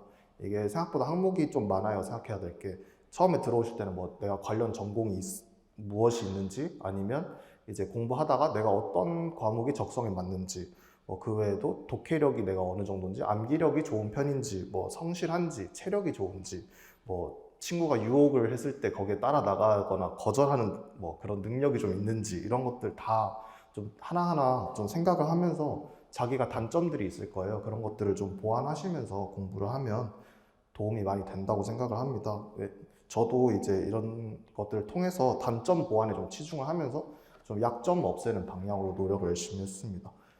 그리고 이제 1차 과목 공부에 대해서 말씀을 드릴게요. 첫 번째로 이제 과목 공통으로는 1차는 2차보다 개인차가 더 큽니다. 1차는 이제 소위 피셋형 인재라고 하죠. 그런 분들도 좀 계시고 제 주변에도 40점 정도에서 출발해서 이제 합격선까지 올리신 분도 있고 그러니까 시작부터 90점인 분들도 있었어요. 그래서 이거는 자기가 처음에 진입하기 전에 어떤 위치에 있는지를 확실하게 조금 파악하시는 게 2차보다도 더 중요하다고 생각을 해요. 그래서 이제 제가 추천드리고 싶은 거는 그 이미 나와 있는 시험 이제 기출 문제들을 뽑아서 시간표도 딱 수험 시간표대로 해서 문제를 한 두세 번 정도는 최소한 모의고사를 집에서 GP셋이라고도 하죠. 해보시는 거를 저는 추천을 합니다. 이제 사소한 팁으로는 시험 치시기 전에 합격 컷 미리 보지 않으시고 시험 치시는 게 좋아요. 그게 합격 컷을 미리 알고 있으면 아 이거 이런 거는 넘겨도 되겠지 막 이런 생각을 하시게 될 수도 있고 해서 집에서 푸실 때 그런 거 미리 안 보시는 거 추천드리고, 그리고 두 번째로는 22년도 거는 일단 치지 마세요. 그거는 저게 아까 설명해 주실 때도 2022년도에서 2023년도 갈 때 경쟁률 팍 떨어졌잖아요. 그거 사실 1차 때문이거든요. 1차 너무 어려웠어서. 여러분은 아직은 이제 그거 푸실 필요는 없을 것 같고, 최근 3년 정도 푸시면 아마 자신이 대충 어느 정도 위치에 있는지를 아실 수 있지 않을까 생각합니다. 그때 이제 점수가 많이 낮으시면 처음부터 좀 피셋에 집중하시는 거 추천드리고, 점수가 그렇게 낮지 않다, 뭐 이제 합격 컷에서 한 10점 정도 떨어져 있다라고 생각을 하시면 이제 그렇게 판단되시면 이제 1, 2월에 시작해도 사실 나쁘지는 않다고 생각합니다. 2차 과목이 워낙 할 게 많기도 하고. 이제 그리고 또 말씀드릴 게 기출이 제일 중요하다고 생각을 합니다. 모든 과목 통틀어서 1차는 훨씬 더 중요하고, 그래서 선생님들도 다 기출 중심으로 수업하시고 하니까 이게 강사분들 모의고사, 뭐 봉투 모의고사, 학원 모의고사 이런 게 나중에 내년 1, 2월쯤 되면 엄청 많이 생길 거예요. 그런 거 많이 풀어보시는 것도 중요한데, 이제 시험 직전 한 10일 정도는 그런 거 다 풀지 마시고 그냥 오로지 기출만 돌리셔서 기출이 요구하는 감도라던가 이제 사고 체계 이런 거를 조금 체득하고 들어가시는 게 득점 향상에 도움이 되지 않을까라고 생각합니다. 이제 헌법부터 말씀드리면, 헌법은 제가 김미양 선생님 기본 강의 듣고 이제 그 선생님 기출문제집 이렇게 돌리면서 공부를 했거든요. 저는 이제 12월에 그 5월에 하신 강의를 인강으로 들었어요. 그 다음에 이제 1, 2월 동안 그냥 기출문제를 계속 돌렸는데, 그 피셋 하다가 이제 쉬는 시간에 또 머리가 좀 아프다 할 때 그냥 기출문제를 좀 보고 마지막에 이제 기출문제 중에 틀린 거나 좀 읽으면서 좀 아리까리했던 거 이런 것들 미리 체크해 놓은 걸 한번 그냥 쭉 읽고 들어갔습니다. 이제 저는 개인적으로 헌법은 점수가 높을수록 좋다고 생각합니다. 이게 절대평가긴 한데 이게 생각보다 막상 시험장에 들어가면 25분에 25문제라서 사실 25분에 풀만한 문제들이 아니에요. 텍스트가 굉장히 길고 아까 보셨으면 아시겠지만 지식이 없으면 이게 도대체 무슨 말을 하고 있는지 모르겠는 상황이 많이 오거든요. 그리고 이게 실전이다 보니까 긴장을 해서 그 텍스트를 읽으면서 아, 나 이거 아는 거냐고 넘어갈 수가 없어요. 사실상 그걸 다 읽으셔야 되는데, 공부를 많이 해두시면 읽으면서 좀 그 집중력 소모를 덜 해요. 그래가지고 이어져 있는 언어 논리 시간에 집중력을 온전할 수도 있고, 그리고 빨리 풀게 되면 한 2, 3분 정도는 마킹하고 눈 감고 그냥 앉아있을 수 있거든요. 이제 그게 생각보다 차이가 크다고 생각합니다. 저는 헌법 84점 맞았는데 이 80점은 넘기겠다는 생각으로 공부를 하시는 것이 좋지 않을까라고 생각합니다. 뭐 100점 맞겠다는 생각은 사실 하지 않으셔도 될 것 같긴 합니다. 그리고 이제 언어 논리 관련해서 말씀드리겠습니다. 저는 언어 논리가 좀 주력 과목이었고 유형이 다양하게 있다는데 사실 수능 국어랑 좀 비슷한 유형들이 많아서 이 부분은 이제 하실 때 큰 어려움 없이 좀 익숙함을 느끼면서 푸실 것 같아요. 근데 이제 문제는 강화약화랑 논리 퀴즈 이렇게 두 개는 이제 수능 국어랑 좀 다르고, 강화약화는 리트 쪽에 가깝고 논리 퀴즈는 이제 형식 논리 쪽에 가깝다고 생각합니다. 강화약화는 이제 제가 생각하기로는 사고의 일관성이 좀 중요하다고 생각을 합니다. 이제 나만의 확신을 좀 가지고 나만의 논리 체계를 가지고 이제 문제 푸는 게 중요한데, 이게 왜 중요하냐면 사람마다 이게 좀씩 달라요. 강사분들도 다르시고, 그래서 이게 확립이 안 되면 같은 문제를 봐도 이거는 맞는데 이건 틀린데 하면서 자기가 헷갈리기 시작하면 그냥 시간을 많이 먹습니다. 이게 맞다고 하더라도 5분 걸려서 한 문제 풀면 이게 사실 그렇게 잘 푼 건 아니거든요. 그래서 그냥 나는 이런 거는 이렇게 풀겠다라는 판단을 좀 확고하게 할 수 있을 정도의 논리를 좀 가지고 강화 역할을 완성시켜 나가는 게 중요하다고 생각합니다. 저는 마지막쯤에 가면 어떻게까지 갔냐면 이제 학원 모의고사나 강사님들 모의고사, 봉투 모의고사 이런 거 풀 때는 문제가 틀렸어요. 제가 강화 역할을. 근데 읽어봤는데 제가 맞는 것 같아요. 그럼 아, 나 이거 맞았어. 이러고 그냥 넘어갔습니다. 그냥 제 논리상 하자가 없다고 생각을 하면, 제가 잘못 읽었거나 잘못 판단한 게 아니라고 생각하면 그렇게 그냥 넘어갔어요. 이게 왜 그렇게 넘어갔냐면 괜히 그때 마지막에 가서 제 논리 구조를 수정하면서 다른 분들 걸 흡수하려고 하면 오히려 낭패를 봐요. 그래서 강사님들 수업을 들으실 때도 그 강사님들이 이제 말씀하시고 생각하시는 것들 있잖아요. 그거를 통으로 그냥 묶어서 습득을 해서 그걸 그대로 적용시키는 연습을 좀 하시는 게 강화 역할을 안 헷갈리기에는 좀 도움이 많이 된다고 생각합니다. 그리고 이제 논리 퀴즈의 경우에 저는 한승환 선생님 특강 들었습니다. 이게 특강 같은 거 좀 듣는 게 유의미한 과목이라고 생각을 해요. 왜냐하면 처음에 기호 관련해서 기호하는 법도 모르고 애초에 기호가 어떻게 생겼는지도 모르고 근데 이게 한번 기호화하는 작업이 익숙해지고 기호들을 좀 다룰 줄 알게 되면 이게 언어 문제라기보다는 수학 옛날에 집합 이런 과목들 있잖아요. 그런 과목이 좀 가깝다고 저는 생각을 했어요. 그래서 문제 푸는 유형이 수학 문제 풀듯이 좀 정해져 있고 그래서 그냥 다 모아놓고 풀다 보면 아 이거 다 비슷비슷한데 이렇게 생각이 듭니다. 그래서 이제 논리 퀴즈를 좀 잘하게 되면 한 3분의 1 정도 안정적으로 풀 수 있게 되는 난이도의 문제들이 이제 등장을 하고 걔네들을 풀 수 있게 되면 이게 물론 나머지 일단 먼저 언어 논리 40문제 중에 논리 퀴즈 4문제 정도 나오거든요. 나머지 이제 독해 문제들을 다 풀고 나서 시간이 남았을 때 논리 퀴즈 풀어낼 수 있는 거 당연히 필요하고 그게 아니더라도 이게 가끔 독해 문제 중에 한번 사고가 꼬이면 아예 그냥 생각이 멈춰버리는 문제들이 있어요. 그때 그거 그냥 붙잡지 말고 넘기고 나 논리 퀴즈 하나 더 풀면 되지 이런 식으로 넘어갈 수 있는 무기를 가지게 되는 게 저는 굉장히 좋다고 생각을 해서 저는 논리 퀴즈 투자 좀 많이 하는 것도 좋다고 생각합니다. 저도 실제로 시험장에서 그냥 40문제 다 풀었어요. 논리 퀴즈 포함해서. 그래서 뭐 2개 틀리긴 했는데 그리고 이제 그래도 아예 못 풀고 넘어가기에는 확실히 좀 아깝다고 생각을 해요. 이게 생각보다 시간을 많이 쓰지 않고 풀어지거든요. 연습을 하다 보면. 근데 언어 독해력을 늘리기는 좀 어렵기 때문에. 그리고 두 번째는 이제 두 번째 과목으로 자료 해석 좀 말씀드리면 저는 자료 해석이 사실 좀 방어 과목이어서 자신 있게 말씀드리기는 좀 부족하다고 생각을 합니다. 이게 아마 이제 외교니까 그 문과생 분들이 좀 많으실 거예요. 저도 문과기도 하고 근데 이제 표 그래프 이런 거 잘 안 보시잖아요. 저희 살면서.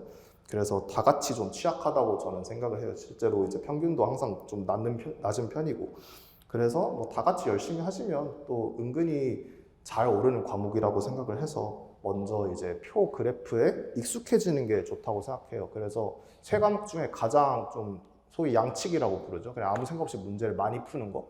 그러니까 도움이 제일 많이 되는 과목이라고 생각을 합니다. 이게 표랑 그래프를 일단 그냥 눈에 많이 집어 넣다 보면 아 대충 이렇게 생긴 그래프가 있구나 이렇게 생긴 표가 있구나 아, 이런 표는 대충 뭐 연도는 여기 있고 뭐 증가는 이런 식으로 흘러가고 이런 것들을 이제 익히다 보면 조금 문제 푸는 속도가 빨라집니다. 그리고 두 번째는 이제 당연히 계산 정확도 필요합니다. 이게 생각보다 그 증가율 뭐 이런 거 물어볼 때 일일이 다 계산을 시켜요. 그래가지고 계산할 때 계산 실수하면 그 답이 정반대로 바뀌어서 오답이 정답이 되고 정답이 오답이 되고 이러는데 그러면 그냥 한 문제 날리는 거거든요.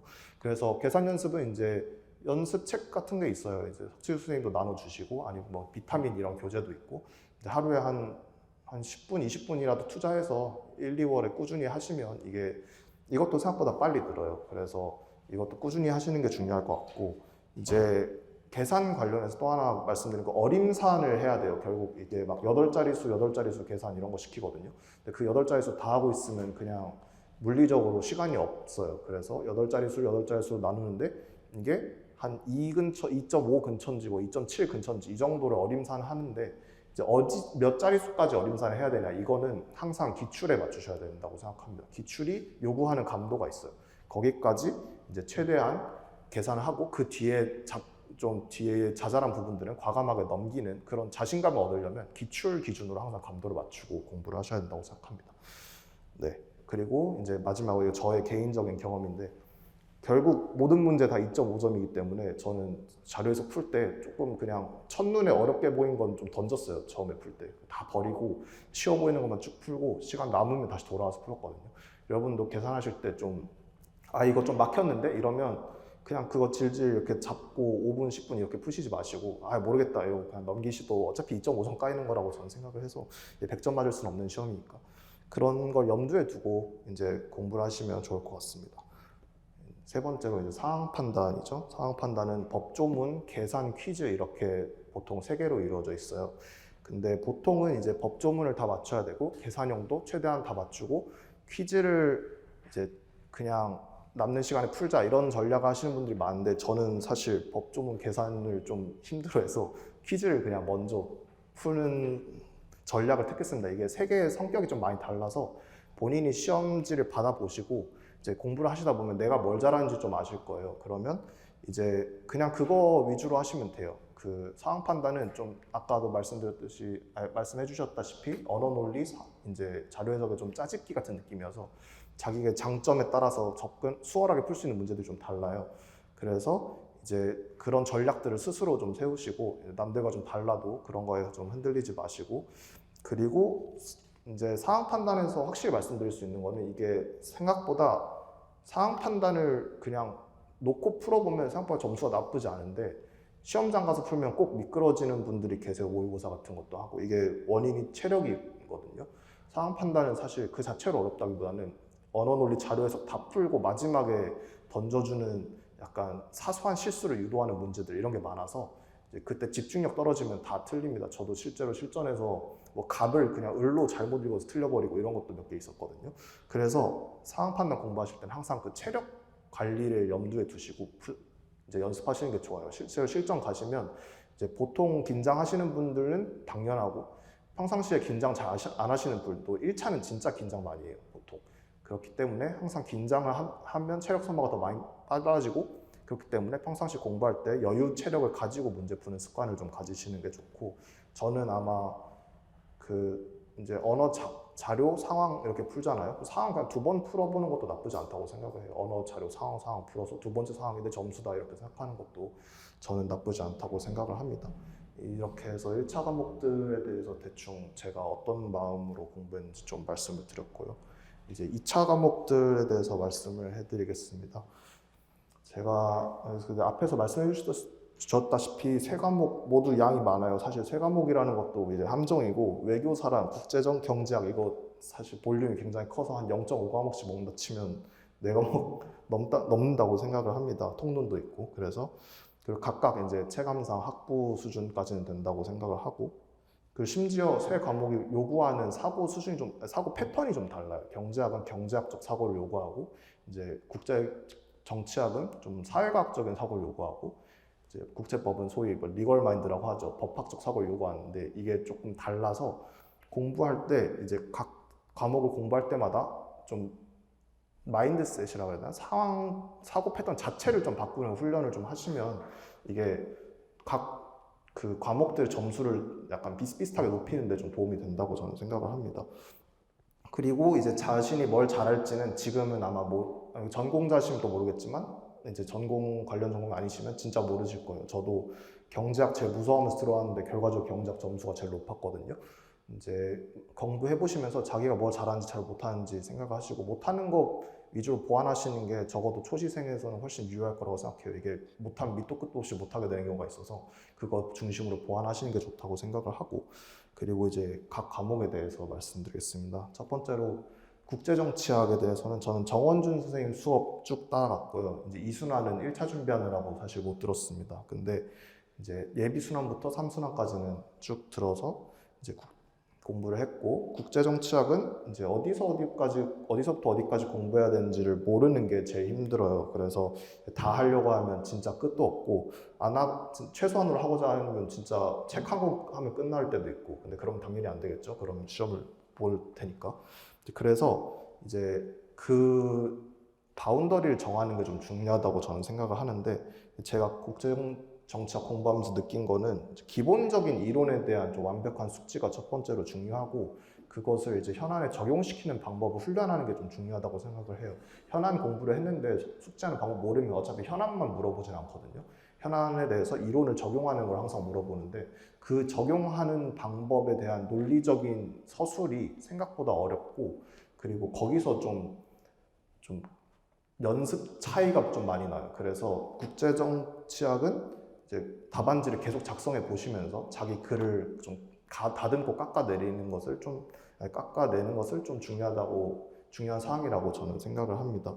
이제 이론에 대한 정리는 저는 교과서 많이 활용했습니다. 제가 본 교과서가 크게 이제 왈츠이유, 국제정세2의 현대국제관계 이론과 한국 국제정치 패러다임 이렇게 4개 있는데 넷 다 워낙 유명한 책이고 아마 공부 진입하시면 이제 다들 그냥 그거 들고 다니실 거고, 다른 책들도 많이 좋은 책 많아요. 여러 개 다 들고 다니실 건데, 근데 이게 이론에 관련해서는 생각보다 시험장 가면 쓸 수 있는 칸이 없어요.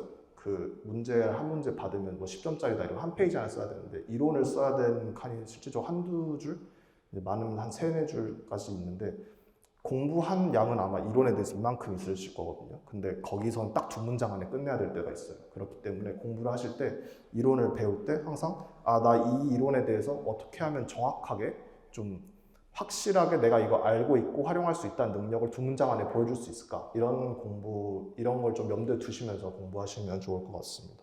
그리고 이제 적용 방법, 현안과 현안에 대해 이런 이론들 적용하는 방법은, 저는 논문을 많이 읽었어요. 이제 정원주 선생님이 논문집 주시는데 그것도 있고, 뭐 논문집 말고도 수업하면서 논문 엄청 나눠주시거든요. 그런 거 읽으면 교수님들이 실제로 현안에 어떻게 적용하는지를 볼 수가 있어요, 이거를. 그래서 사실 교수님들이 저희 채점해 주시니까 그대로 하면 된다고 저는 생각을 했습니다. 그래서 그거 위주로 공부를 하면서 이론 적용하는 방법은 익혔습니다. 이제 외교사가 좀 문제인데요. 외교사는 저도 사실 좀 시간에 허덕여서 힘들게 공부를 했고, 양이 워낙 많고 이제 외우려면 연도까지 다 외워야 되니까. 근데 핵심은 좀 역사의 그 스토리라인을 따라가는 게 중요하다고 저는 생각합니다. 이게 선행 사건이 있고 이제 후행 사건이 있는데, 이 사건들이 어떻게 이어져 있는지, 무슨 생각에 따라서 사람들이 이렇게 행동을 해서 이런 결과들이 이루어졌는지, 이런 것들을 좀, 그런 것들 위주로 공부를 하시는 걸 저 추천드려요. 왜냐하면 결국 물어보는 것도 사건의 흐름에 따라서 뭐 왜 이렇게 됐고, 그래서 이거의 의의가 무엇이냐, 아니면 이 사건들을 이론을 적용해서 한번 써봐라, 이런 문제들이 나오기 때문에 그 스토리 라인을 이제 확실히 자신의 머리 안에 넣는 거 중요하다고 생각을 하고, 그렇기 때문에 그 연표 작성하라고 많이 하시잖아요. 근데 연표 작성하라는 게 다름이 아니라 이 스토리 라인 꼬이지 않게 하려는 거거든요. 그래서 이 스토리 라인 확실히 집어 넣으시고, 이게 동양이랑 서양이랑 섞이기 시작하면 진짜 끝없이 헷갈립니다. 그래서 연도가 그 헷갈렸을 때 도움이 많이 돼요. 뭐 1년 차이라도 이게 먼저다, 이게 나중이다, 이거 헷갈려서 쓰면 이제 아마 좋은 점수 잘 못 받을 수도 있겠죠. 그래서 이제 항상 공부를 하시면서 사건들 외우시고 하실 때, 이게 그래서 왜 어떤 사건이 일어났고 앞으로 어떤 사건에 영향을 주는데, 항상 이걸 고민하시면서 공부하시면 큰 도움이 될 거라고 생각을 합니다. 이제 국제법 얘기 말씀드리면, 국제법은 저 안진우 선생님 수업 예비 1, 2, 3 순환 다 따라갔고, 이제 제가 시간을 가장 많이 투자한 과목이지만 사실 부끄럽게도 점수가 제일 낮은 과목이기도 합니다. 이게 국제정치학이랑 반대로 범위는 정해져 있어요, 거의. 근데 그 범위가 말이 안 돼요. 그냥 너무 많아요. 그래서 굉장히 공부하시면서 힘드실 거예요. 저도 올해 이제 6월 시험 준비하는 한 3, 4, 5, 6월에서 시간을 굉장히 많이 쏟았는데 암기하는데, 암기를 해도 끝이 없더라고요. 그래서 좀 약간 절망스럽기도 하고, 특히 초시생이 만약에 2차에 들어가면 그런 기분을 느끼실 겁니다. 근데 원래 그런 거니까 너무 힘들어하지 마시고, 이제 국제법 공부는 이제 강의에서 나눠주시는 강의안, 그리고 교과서 크게 두 개가 있죠. 국제법론이랑 신국제법 강의를 이제 많이 활용하시는데, 이제 그렇게 두 개랑 조문집 이렇게 세 개 보통 가지고 다니고, 그거 위주로 이제 공부를 많이 하십니다. 강의안 포함해서. 근데 국제법론이랑 신국제법 강의 두 개 합치기만 해도 3,100페이지 정도 돼요. 그래서 3,100페이지 넘을 거예요. 근데 그렇기 때문에 이거 둘 다 정독하시는 것 좀 힘드실 수도 있고, 저는 국제법론을 한번 정독했고, 신국제법 강의는 발췌독을 하면서 공부를 했습니다. 이제 국제법에서 제일 중요한 거는 저는 암기라고 생각을 해요. 이게 이해도 이해인데 암기를 안 해놓으면 이해도 안 되고, 그리고 이제 시험장에서 쓸 수 있는 게 없어요. 암기가 안 되면 그냥 백지를 내야 돼요. 근데 백지 내면 진짜 망하잖아요. 이게 솔직히 국제정치학은 조금 내가 확실하게 알지 못하는 부분이 있어도 좀 논리를 연결시켜가면서 어느 정도까지는 커버가 가능하다고 생각을 하거든요. 나머지 중요한 부분만 외우고 있으면. 근데 이거는 요건 하나 빼먹으면 그냥 그대로 하나씩 감점이 돼요. 그래서 요건 전부 외워야 되고, 또 조문도 웬만하면 그 조문 안에 요건들이 있으니까 조문 그대로 외우는 것 좀 추천드리고 하니까, 사실 암기하는데 시간을 굉장히 많이 쓰실 겁니다. 근데 제가 추천드리는 거는, 이제 시험 수업 들어가시면 안진우 선생님도 그 말씀 하실 텐데, 처음부터 1순환, 예비순환 때부터 암기 시작하시는 걸 좀 추천드려요. 이게 암기도 한번 외워놓으면 다 까먹더라도 나중에 외울 때 시간이 좀 단축이 많이 돼요. 저도 그걸 많이 느꼈는데 예를 들어서 저 한 이제 외교 협약 외우는데 처음 예비 순환 때 거의 20일 걸렸어요. 다 못 외웠거든요. 근데 시험 들어가기 전날 6시간 만에 그냥 통째로 다시 보고 외우고 들어갔어요. 그 사이에도 여러 번 외웠고. 그러니까 그렇게 좀 여러 번 외울수록 좀 드라마틱하게 단축이 돼요. 암기 시간이. 그리고 암기 능력도 굉장히 상승을 하고. 그래서 아, 나중에 외우면 되겠지라는 생각을 하시고 넘어가시기보다는 처음에 공부를 하시면서 같이 그냥 좀 외우는 게 느리고 어려워도 되는 데까지라도 외우면서 가시면 나중에 분명히 시험 직전에 큰 도움이 되지 않을까라고 생각합니다. 그리고 또 암기 다음으로 암기만큼이나 중요하다고 생각하는 게 이제 목차 잡고 이제 사안에다가 요소들을 적용시키는 건데 이거는 저는 사실 그냥 선생님 강의 도움을 많이 받았어요. 선생님이 목차도 좀 짜주시고 적용하는 법도 알려주시고 해서 저는 소위 그 리걸 마인드가 좀 없는 사람이어서 이게 있으시면 뭐 혼자서 잘하실 수 있겠지만 혹시 좀 잘 안 되신다 하면 강의에서 적극 활용하시고 모의고사에서 이제 다른 분들이 쓰신 모범답안 같은 거 적극 활용하셔서 저는 모범답안 베껴 쓰기도 하고 막 그랬어요. 그 목차가 잘 안 잡혀가지고 그런 거 적극 활용하시면 좋을 것 같습니다. 이제 마지막 세 번째로 경제학 말씀드리면 경제학은 제가 점수 제일 높았고 근데 사실 좀 이번에 초시생 좀 친화적으로 나온 게 좀 크지 않았나라고 생각을 합니다. 경제는 그냥 황주근 선생님 수업 다 따라갔고 제가 이거 좀 웃긴 말이긴 한데 그냥 선생님이 수업에서 하라는 거 다 하시면 된다고 생각을 합니다. 그거 어차피 저 다 못했어요. 근데 그래도 점수 괜찮게 나온 거 보면 이제 사실 요구하는 게 굉장히 많으실 거고 그거 다 따라가실 수만 있으면 아마 경제학은 걱정 없으실 거고 저는 경제학 사실 교과서도 안 읽었거든요. 애초에 전공자도 아니고 근데 이제 또 그냥 개인적으로 충고드리고 싶은 거는 아마 이건 황준 선생님께서도 말씀하실 건데 그 답안지 안 보고 푸는 게 좀 중요하다고 저는 생각을 해요. 이게 경제학이 특성상 답안지 유혹이 굉장히 크거든요. 문제를 풀다가 안 풀리면 수학이랑 다르게 줄글도 있고 하니까 아 이거 목차는 어떻게 잡는 거지? 여기서부터 가 나누면 답안지 펼치시는 분들이 계세요. 근데 이게 일정 수준 이후부터는 웬만하면 안 거시는 거 추천드리고 좀 스트레스 많이 받고 시간 오래 걸려도 그냥 문제 그대로 푸시는 거 추천드리고 저도 한 문제 막 3시간 붙잡고 이랬던 적 있거든요. 근데 그렇게 붙잡은 문제는 절대 안 까먹어. 전 지금도 그 문제만 기억하고 있어요. 나머지는 그냥 다 까먹었는데 그래서 이제 문제 푸시면서 좀 부딪혀 보시고 스트레스 좀 받아 보시고 스트레스 받으면 기억 많이 남아요. 저도 경제학에서 스트레스는 제일 많이 받았어요. 이제 처음 배우는 거기도 하고 그래서 그렇게 공부하시면 아마 빠른 시일 내에 실력이 상승하지 않을까 싶습니다.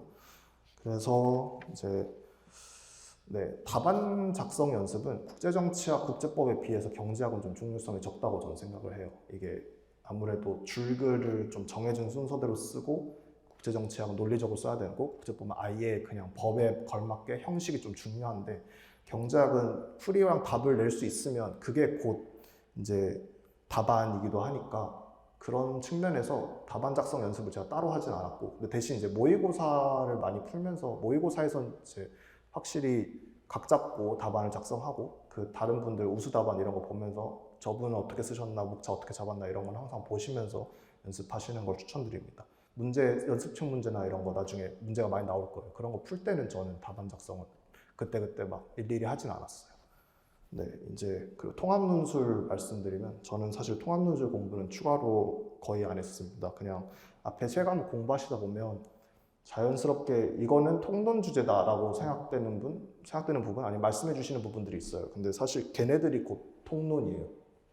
저는 그렇게 생각하기 때문에 그런 주제들을 이제 게으르게 이제 빼먹거나 이러지 않고 그냥 성실히 공부하시면 통론도 결국 그 범위 안에서 나오는 가능성이 좀 크기 때문에 이제 공부를 자연스럽게 통론 공부도 같이 하게 되는 느낌이 있다고 생각합니다. 물론 이제 그렇지 않은 기출 문제들도 많다고 저는 생각을 해요. 근데 그거는 처음부터 걱정할 건 아니라고 생각을 합니다. 그냥 1년 공부하시고 이제 다음에 이제 부족한 점을 채워야겠다라고 생각하실 때 아마 그때쯤 통론답게 공부하실 기회가 생기실 거라고 생각합니다. 근데 이제 그렇다 하더라도 기출 지문이랑 문제 이런 거는 반드시 풀어보셔야 된다고 생각을 해요. 이게 통론은 지문 읽는 시간도 오래 걸리고 지문이 영어로 나오기도 하고 해서 읽어보면서 아 대충 이런 텍스트를 주는구나 이런 텍스트를 이렇게 줘서 이런 걸 물어보는구나 이런 감을 좀 잡으시는 게 이제 들어가기 전에 한 번쯤은 꼭 해봐야 될 거라고 생각을 합니다.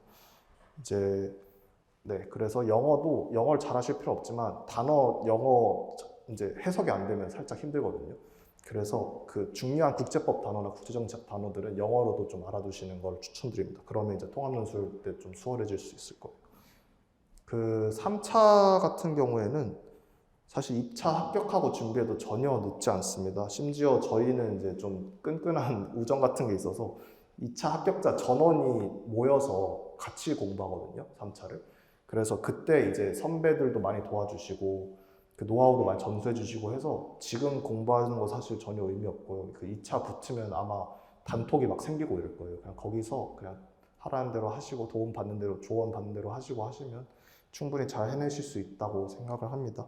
그리고 이제 기타 이제 수험 관련 사항 과목 외에 좀 말씀드리면 루틴 같은 거 이제 생각하시는 분도 있을 텐데 저는 3월부터 9월까지는 여기 통학을 했어요. 그 다음에 9월부터는 근처에 자취방을 구해서 이제 2차 시험 직전까지 있었는데 3월부터 9월까지는 이제 통학을 하니까 아침 9시에 여기 도착해서 밤 10시 반에 집에 가는 스케줄을 짰습니다. 그리고 이제 주 6일 월화수목금토는 공부를 하고 일요일은 공부 생각 최대한 안 하려고 하고 쉬었어요. 근데 혹시라도 이제 너무 공부를 안 했다 일주일 동안 싶으면 일요일에도 공부한 적도 몇 번 있긴 한데 기본적으로는 좀 쉬려고 노력을 했습니다. 그리고 이제 여기서 자취를 하기 시작할 때는 그냥 눈 뜨면 책상에 앉고 졸리면 이제 책상에 책 덮고 침대로 가고 그냥 그렇게 살았던 것 같아요. 이게 딱히 시간을 재고 공부하거나 이러진 않았고 물론 그 사이에 안 쉬었다는 건 아니고 중간에 쉬고 이랬는데 좀 뭐라 해야 되지? 이거 약간 개인적인 의견인데 쇼폼 그런 앱은 좀 삭제하셨는 게 좋지 않으실까? 저도 유튜브랑 인스타 이런 거 다 삭제했거든요. 카카오톡 남기더라도 그런 거 있으면 쉴 때 좀 못 쉬어요, 제대로. 그래서 그냥 멍 때리면서 쉬시는 걸 추천을 합니다, 사이사이.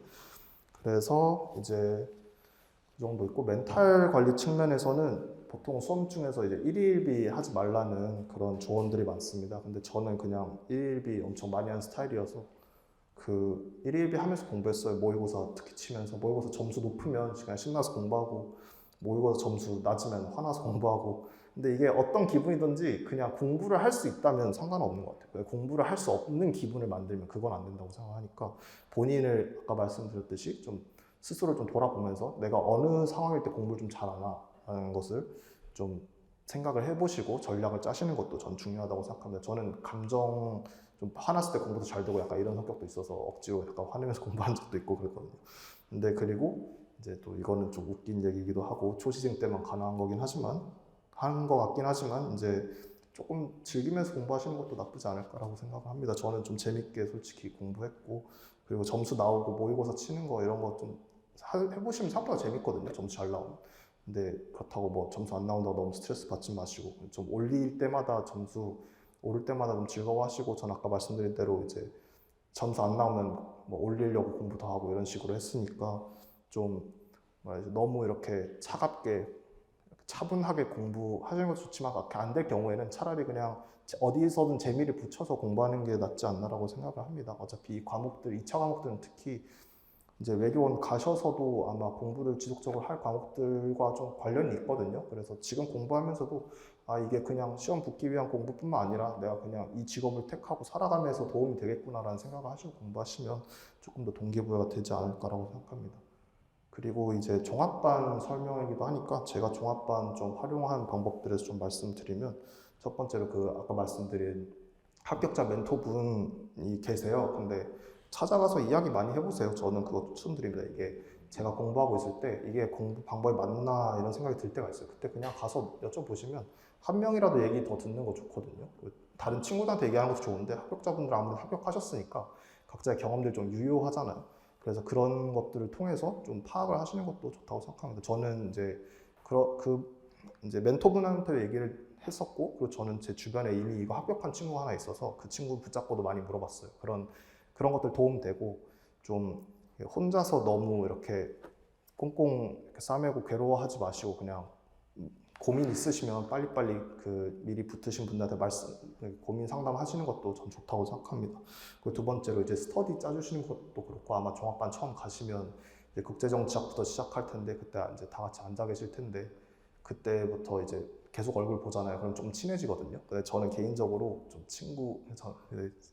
말씀하시기를 이제 친분 싸우면 안 된다 그랬는데 저는 개인적으로 친구 있는 거 좀 좋다고 생각을 해서 공부가 좀 외롭거든요. 특히 자취하거나 이런 부모님도 안 계시면 이제 주변에 사람이 한 명도 없잖아요. 그러면 좀 많이 외로워지고 공부도 좀 힘들어진다고 생각을 해요. 그때 그냥 붙잡고 하소연하면서 밥이라도 좀 가끔씩 먹을 수 있는 그냥 같은 공부한 친구들 좀 만드는 것도 괜찮다고 생각하고 사회에서라고 하니까 약간 군대 같네요. 근데 이제 사회에서 있었던 친구들이나 이런 친구들 사실 공감을 잘 못해줘요. 이 공부에 대해서 좀 아무래도 그렇죠. 다 친하고 소중한 친구들이지만 이게 저희가 일하는 게 달라지고 공부하는 게 달라지면 확실히 자주 보지도 못하고 저희는 그렇기 때문에 그냥 이 고충을 좀 알고 있는 친구들을 좀 가지고 있는 것도 좋다고 생각합니다. 그리고 친구들 있으면 스터디도 같이 할 수 있거든요. 근데 저는 개인적으로 스터디 좀 추천하는 편이에요. 이게 각자 쓰는 게 다르고 각자 푸는 것도 다르고 해서 남들이 어떻게 생각하는지 남들이 어떻게 풀고 있는지를 보면 어떻게든지 참고가 된다고 저는 생각해요. 혹시라도 이제 상대 글이 명백하게 이 과목에서 저보다 낫다고 생각을 할지언정 그래도 도움이 된다고 생각합니다. 그리고 솔직히 그런 경우는 잘 없어요. 여기 다 공부 잘하시는 분들이고. 그래서 이제 저는 그렇게 생각을 합니다. 그 친구들 만드는 것도 사실 종합반 스터디 짜서 이렇게 같이 스터디하면서 으쌰으쌰 도움 되는 것도 저는 긍정적인 영향이 있다고 생각하고 이 강의실 대여해 주는 거 저는 사실 경주마 같은 그 칸막이 독서실 좀 좋아해서 자주 쓰진 않았는데 그래도 확실히 그냥 가끔 거기서 공부 안 되면 숨 트일 때 그냥 언제든지 올 수 있다는 점이 좀 좋았던 것 같아요. 그 정도로 저는 종합반 좀 활용했었고. 네, 제가 이제 해드릴 수 있는 이야기는 여기까지. 그 전에 아까 친구한테 얘기했었는데 그렇다고 친구랑 너무 노시면 당연히 안 되는 거는 다들 아시다고 생각합니다. 뭐 밥 먹는 시간에 갑자기 맥주가 추가됐나봐 이런 거 하시면 안 되고. 그래서 네, 뭐 제가 해드릴 수 있는 이야기는 여기까지인 것 같습니다. 이제 아까 말씀드렸다시피 제 경험은 참고만 하시고 공부하시면서 깨닫는 게 더 많으실 거예요. 그래서 뭐 공부 열심히 하시고 빠른 시일 내에 좋은 결과 있기를 바라겠습니다. 감사합니다. 혹시 질문 있으시면 네.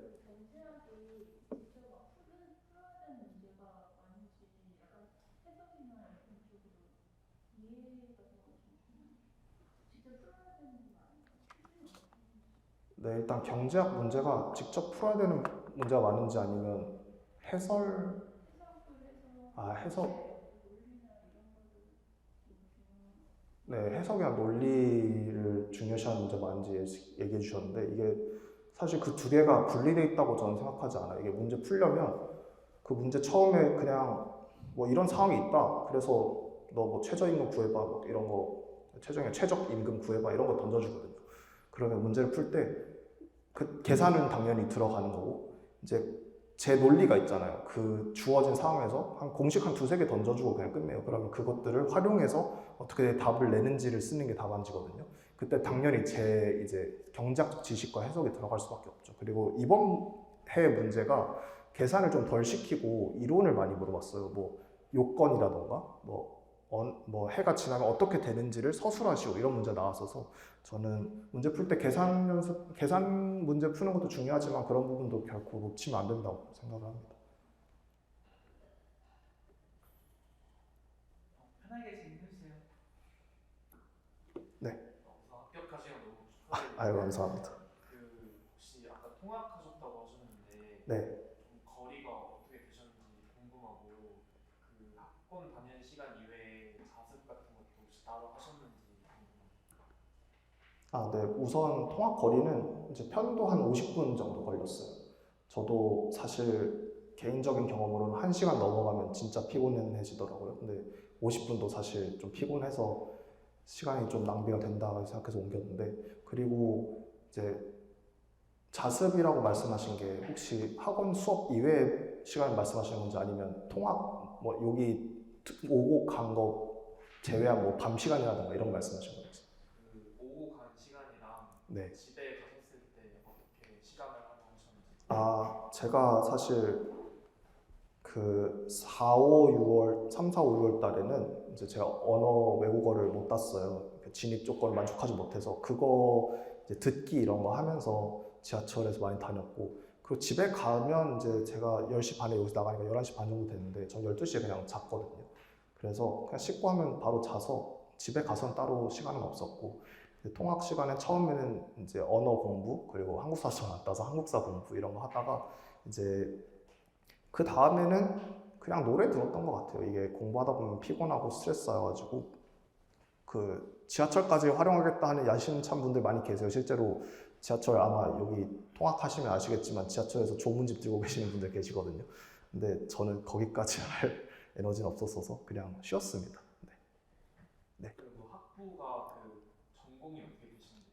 네. 저의 전공은 철학과입니다. 그래서 관련은 없고 근데 이게 관련 없어 보여도 그 다른 분들도 다른 뭐 비슷한 다른 전공 가지고 계실 텐데 관련 전공이 아니더라도 조금 그 전공과 도움이 되는 부분들이 또 언제나 있다고 생각을 해요. 그래서 그런 것도 생각을 하시면서 공부하시면 도움이 될 것 같습니다. 그 3, 4, 5, 작년 3, 4, 5개월 동안 제2외국어 공부 병행하셨다고 하셨는데 네. 과정도 좀 궁금합니다. 네. 근데 이거는 제가 개인적으로 추천드리는 거는 지금 12월이잖아요. 혹시 요건 충족 못 하셨으면 지금 최우선으로 만족하셔야 되는 게 요건이고 그 다음에 제가 아까 말씀드린 피셋 자기 점수 좀 파악하시는 거고 그러고도 시간이 남으면 아마 외교사 하시는 걸 좀 추천드려요. 왜냐면 제가 외국어 공부할 때 저는 사실 한 13점 정도 못 채워서 요건 못 따온 거였거든요. 그래서 이미 그 외국어 할 줄 알았고 그래서 저는 그냥 3, 4, 5일 동안은 하루에 1시간 정도 공부를 해서 충족을 시켰는데 이게 어떤 제 친구들이나 이런 분들 보면 이제 아예 노베이스 상태로 언어를 들어오시면 1년 내내 못 따시는 분들도 있어요. 이게 생각보다 2차 공부가 많다 보니까 2차 공부에 치여서 공부를 제대로 좀 안 하실 때도 있고 못 하실 때도 있고 막상 하려니까 좀 조급함도 생기기도 하고 하니까 최대한 이제 언어나 이런 것들은 지금 미리 따두시는 걸 전 추천을 하고 저 같은 경우에는 이제 말씀드리자면 그냥 사실상 거의 따놓은 상태여서 하루에 1시간 정도, 3달 정도 했으면 충분했다라고 저는 말씀드리고 싶습니다. 네. 그럼 만약에 제2외국어를 따는데 노베이스 상황이라고 하면은 그거에 집중을 해서 차라리 시간을 투자를 해서 딴 이후에 진입을 제대로 하는 게 나을지 아니면 어느 정도 최소한 1차라든지 병행을 하면서 제2외국어를 하는 게 나을지에 대해서 어떻게 생각하세요? 저는 내년 3월부터는 사실상 병행을 해야 된다고 생각을 해요. 예비순환 좀 중요하고 근데 아직 시간이 있잖아요. 내년 3월까지. 그동안 아마 제2외국어 하시는 게 최우선이시지 않을까라고 생각합니다. 이게 따놓으면 훨씬 편하긴 해요. 그렇다고 뭐 병행을 하는 게 불가능하다는 건 아닌데 그리고 만약에 지금 피셋을 공부하셔도 되지만 외국어 안 돼 있으시면 그냥 외국어 지금 집중하셔서 바싹 하셔서 그냥 따놓으시고 들어가시는 걸 좀 추천드립니다. 장수생이 되지 않으시고 단기 합격을 하실 수 있었던 가장 큰 중요한 점수가 뭐라고 이거는 좀 뭐라 해야 되지? 겸손이 아니고요. 단기 합격 비결 질문 주셨는데 그냥 운이라고 생각을 해요. 저는 이게 왜 운이냐면 노력 안 하시는 분이 없거든요. 거기까지 가면 그리고 다들 열심히 하시는데 이게 결국 문제가 어떻게 나오느냐, 내가 아는 것 중에서도 내가 잘하는 거 나오느냐 이런 것들이 좀 영향을 많이 미쳐요. 초시생 때는 아무래도 초시생 때 볼 수 있는 게 한정돼 있으니까. 그래서 제가 좀 충고드리고 싶은 거는 이게 초시 때 합격하시고 싶은 욕심이 다들 있으시잖아요. 저도 그런 욕심이 있었고 이제 근데 그때 좀 조급하게 돼서 그 각 이제 각 그 과목들이 제공하는 이렇게 제한하는 그 모든 범위를 다 커버하려는 경향을 가져요. 자연스럽게 좀 10년에 한 번 나온 문제인데 그거 알아야 돼 이러면서 공부 엄청 열심히 하고 저도 그랬었거든요. 근데 결국은 초시생이 합격 확률 높이는 방법은 그냥 기본 열심히 다지시고 초시에 연연하지 않고 그냥 기본 착실히 다지시고 만약에 시험 문제가 그 기본 안에서 나왔다면 그나마 2년, 3년 공부하신 분들이랑 경쟁해 볼 만 하거든요. 왜냐면 그건 열심히 해놨으니까. 근데 만약에 너무 많은 과목을 욕심내서 뭐 사소한 부분까지 다 커버하려고 하시다가 결과적으로 기본적인 중요한 내용들이 좀 소홀해지면 결국 거기서 절대 못 이겨요. 그래서 그렇게 따지시면 그냥 기본 착실히 하면서 길게 보면서 공부하는 것처럼 해도 초시 때 합격이 안 된다 이런 건 저는 아니라고 생각을 합니다. 그래서 그런 마음가짐이 좀 중요하다고 저는 생각을 해요. 혹시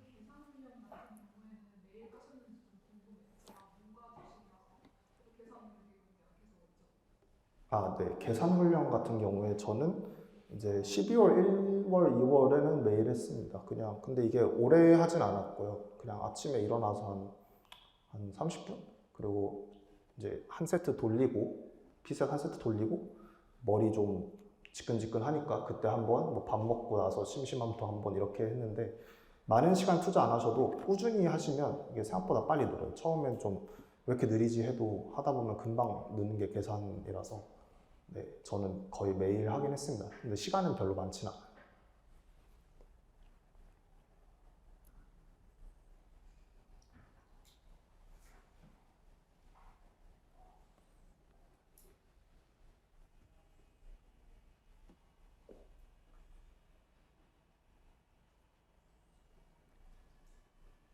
수업으로도 상관없으니까 편하게 질문해주세요.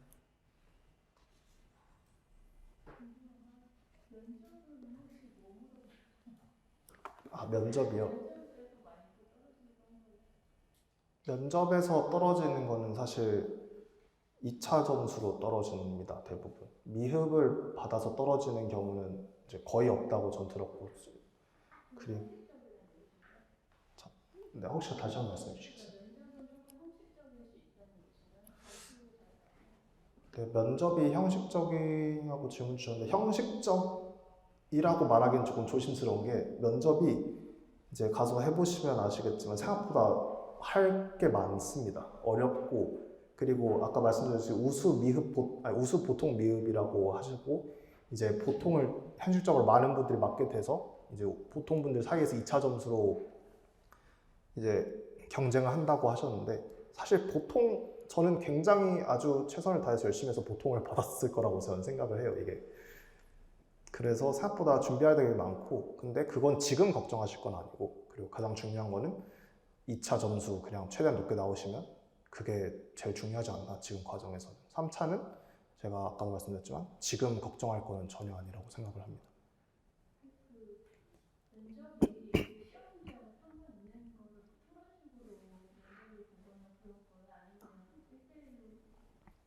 아, 네. 면접 형식에 관해서는 저희는 1대1로, 1대 다로 면접을 봤습니다. 네.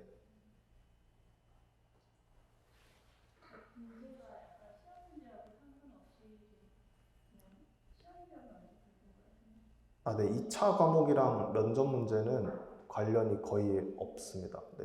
면접 문제는 좀 실용적인 거, 업무적인 거 많이 물어보시고 하셔서.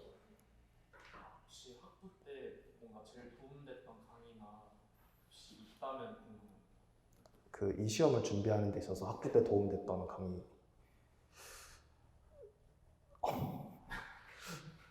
하나 집어서 얘기하기는 좀 그렇네요. 그냥 저는 학부에서 도움 많이 받았던 거는 철학과가 아무래도 텍스트 많이 읽다 보니까 그냥 좀 어렵고 지루한 텍스트 빨리 읽는 능력? 이걸 좀 길러서 언어 논리 때 전 덕을 좀 많이 봤거든요. 그래서 그런 점에서 도움이 됐지만 이제 한 수업 집어서 도움이 됐다고 말하기에는 네, 좀 조심스러운 감이. 통합 논술 시험에 영어 지문이 나온다고 해서 사실 되게 걱정을 했었는데 여기 주신 것들을 보니까 기사나 결의하면서 시험 지휘 시험 문제들이 나와 있는 것 같아서 따로 영어 리딩이나 그런 거에 대해서는 시험을 위해서 준비할 필요는 없는 것 같은데 맞는 건지 혹시 여쭤보고 싶어요. 네, 통합 논술을 위해서 영어를 따로 이렇게 많이 준비하실 필요는 없고요. 제가 아까 말씀드린 거는 그 단어들 중에서 그래도 이게 아까 말씀드린 결의안이 나오잖아요. 결의안에 가끔 이제 평상시에 쓰지 않는 법적 용어들이 들어갈 때가 있어요. 근데 한국어로만 국제법 공부하다 보면 그 단어들은 좀 모를 수 있으니까 그런 단어만 가볍게 체크하시고 따로 영어 독해 능력이나 이런 거는 충분히 뭐 다들 가지고 계실 거라고 생각하고 따로 공부는 안 하셔도 될 것 같습니다. 혹시 진짜 사소한 질문인데 나중에 해외 공관 어디로 가고 싶으신지 궁금합니다. 아, 해외 공간이요? 저는 사실 아직 정하진 않았는데 처음에는 그래도 좀 약간 아프리카 같은 데 가보고 싶기도 하고 네. 근데 이게 언어도 좀 공간 나가는 데 좀 중요해서 제가 언어가 일본어라서 사실 아프리카는 프랑스어 많이 쓰거든요. 그래서 아마 못 가게 될 확률이 있지 않을까라는 생각도 합니다.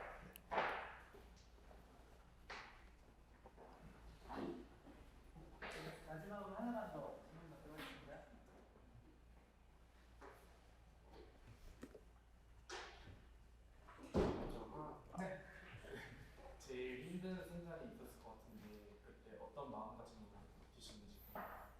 아, 네. 제가 이 공부하면서 제일 힘들었던 순간은 크게 두 개라고 생각하는데, 첫 번째는 경작 예비 순환 때 경작 아예 모르고 들어가서 이게 너무 처음 듣는 내용이다 보니까 너무 괴로운 거예요. 그래서 막 악몽 꾸고 그랬었는데, 그때는 사실 마음가짐이라고 하기에는 그렇고 그냥 공부하다 보면 또 이해되고 이러면 해결이 된다고 생각하고, 두 번째로 어려웠던 순간은 이제 한 5월, 이제 올해 5월쯤 되면 초시생들은 그런 게 한 번 옵니다. 아, 내가 물리적으로 모든 부분을 커버하지 못하겠구나라는 그 절망감 같은 게 살짝 느껴져요. 근데 그때 그냥 초시야 그런 거지 뭐 하면서 이미 1차 붙은 것도 행운이지 라는 그냥 마음가짐으로 그냥 열심히 했던 것 같아요, 저는. 그때 근데 솔직히 좀 스트레스 많이 오긴 하거든요. 근데 좀 겸손한 마음을 가지고 좀 공부를 꾸준히 하시는 게 도움이 된다고 생각합니다.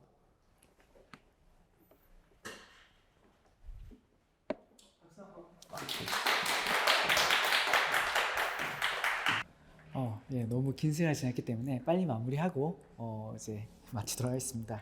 너무 또 이야기를 잘 해주셔가지고 많은 도움이 됐을 거라고 믿습니다. 항상 드리는 말인데 여러분들도 이제 내년 아니면 내후년에 저렇게 나오셔가지고 후배들, 동생들한테 좋은 얘기 해주셨으면 정말 좋겠습니다. 간단히 정리하면은 이제 몇 가지만 이제 말씀드릴게요. 이제 방금 뭐 친목 얘기 나왔었는데 저 친구는 저렇게 할 자격이 있습니다. 네, 사랑까지 쟁취했기 때문에. 근데 여러분들은 일단 그걸 가정하고 시작하시면 안 돼요. 네, 저런 케이스가 정말로 흔하지 않기 때문에 일단 합격한 다음에 모든 걸 다 하겠다라고 생각하시는 게 가장 좋을 것 같습니다. 그리고 다시 한번 말씀드리지만 제2국어 최우선으로 따는 게 가장 현실적인 방안입니다. 그리고 이제 어떤 실력을 올리기 위해서는 꾸준히 하는 것도 중요한데 당연히 한번 집중해서 하는 게 필요하기 때문에 이거는 모든 과목들, 시험들이 다 똑같아요. 그래서 이제 한번 집중하는 시간들이 필요하다라는 것들을 항상 생각해 주시면 좋겠고요. 학부 과정은 사실 거기에서 얻을 수 있는 거는 제한적이에요. 우리 시험 자체가 뭔가 좀 압축적이고 그러다 보니까 사실 학교에서 이제 학부 과정으로 이제 뭐 예를 들어서 미시 과정을 한다라고 하면은 한 학기 동안 해요. 근데 그것도 그냥 개괄적으로 하는 거예요. 근데 우리는 한 달 동안에 모든 경제학 과정을 다 훑어요. 네, 그래서 다룰 수밖에 없습니다. 그리고 이제 학교에서는 시험을 볼 때 뭐 많이 본다고 해봤자 뭐 중간고사, 기말고사 이렇게 보잖아요. 근데 우리는 그렇잖아요. 우리의 주는 답안이에요. 그렇기 때문에 좀 방향이 다를 수밖에 없어서 학부장에서 얻는 거는 제한이 있지만 그래도 들을 수 있다. 그럼 당연히 경제학, 국제정치학, 국제법 듣는 게 좋겠죠. 그리고 이제 플러스 한다고 하면 외교사 같은 거 하면은 좀 도움이 많이 되실 것 같습니다. 외교사 같은 경우에는 사실 따로 시간 내서 듣기가 쉽지가 않아요. 공부 따라가다 보면은. 그래서 이제 미리 듣고 시작하면은 공부할 때 좀 시너지가 많이 될 겁니다. 국제법, 국제정치학 할 때 많이 도움이 될 거니까 시간 된다고 하면은 그런 거 들으시면은 좋을 것 같습니다. 그리고 이제 저도 이제 사실 5공채 준비했었는데 저도 이제 경제학 예비시험 처음 들었을 때 멘붕이었어요. 무슨 말을 하는지 전혀 못 알아먹겠어요. 용어 자체도 모르는 용어들이 막 나오고 하다 보니까 그래서 너무 힘들었었는데 걱정하지 마세요. 다들 똑같고 그리고 이제 그렇기 때문에 순환 과정이 있는 거예요. 한 번 보고 두 번 보고 계속 보면은 그때 이제 이해가 되니까 너무 걱정하지 마시고 따라가시면 될 것 같습니다. 정말 긴 시간 너무 고생 많으셨고요. 이제 아까도 말씀했지만 저렇게 합격하신 분처럼 다음에 여러분들이 오셔가지고 이제 후배들한테 좋은 얘기 해주셨으면 정말 감사하겠습니다. 그리고 이제 올라가실 때 상담 신청 필요하신 분들은 4층에서 받고 있으니까 하고 가시면 될 것 같고요. 정말 수고 많으셨습니다. 감사합니다.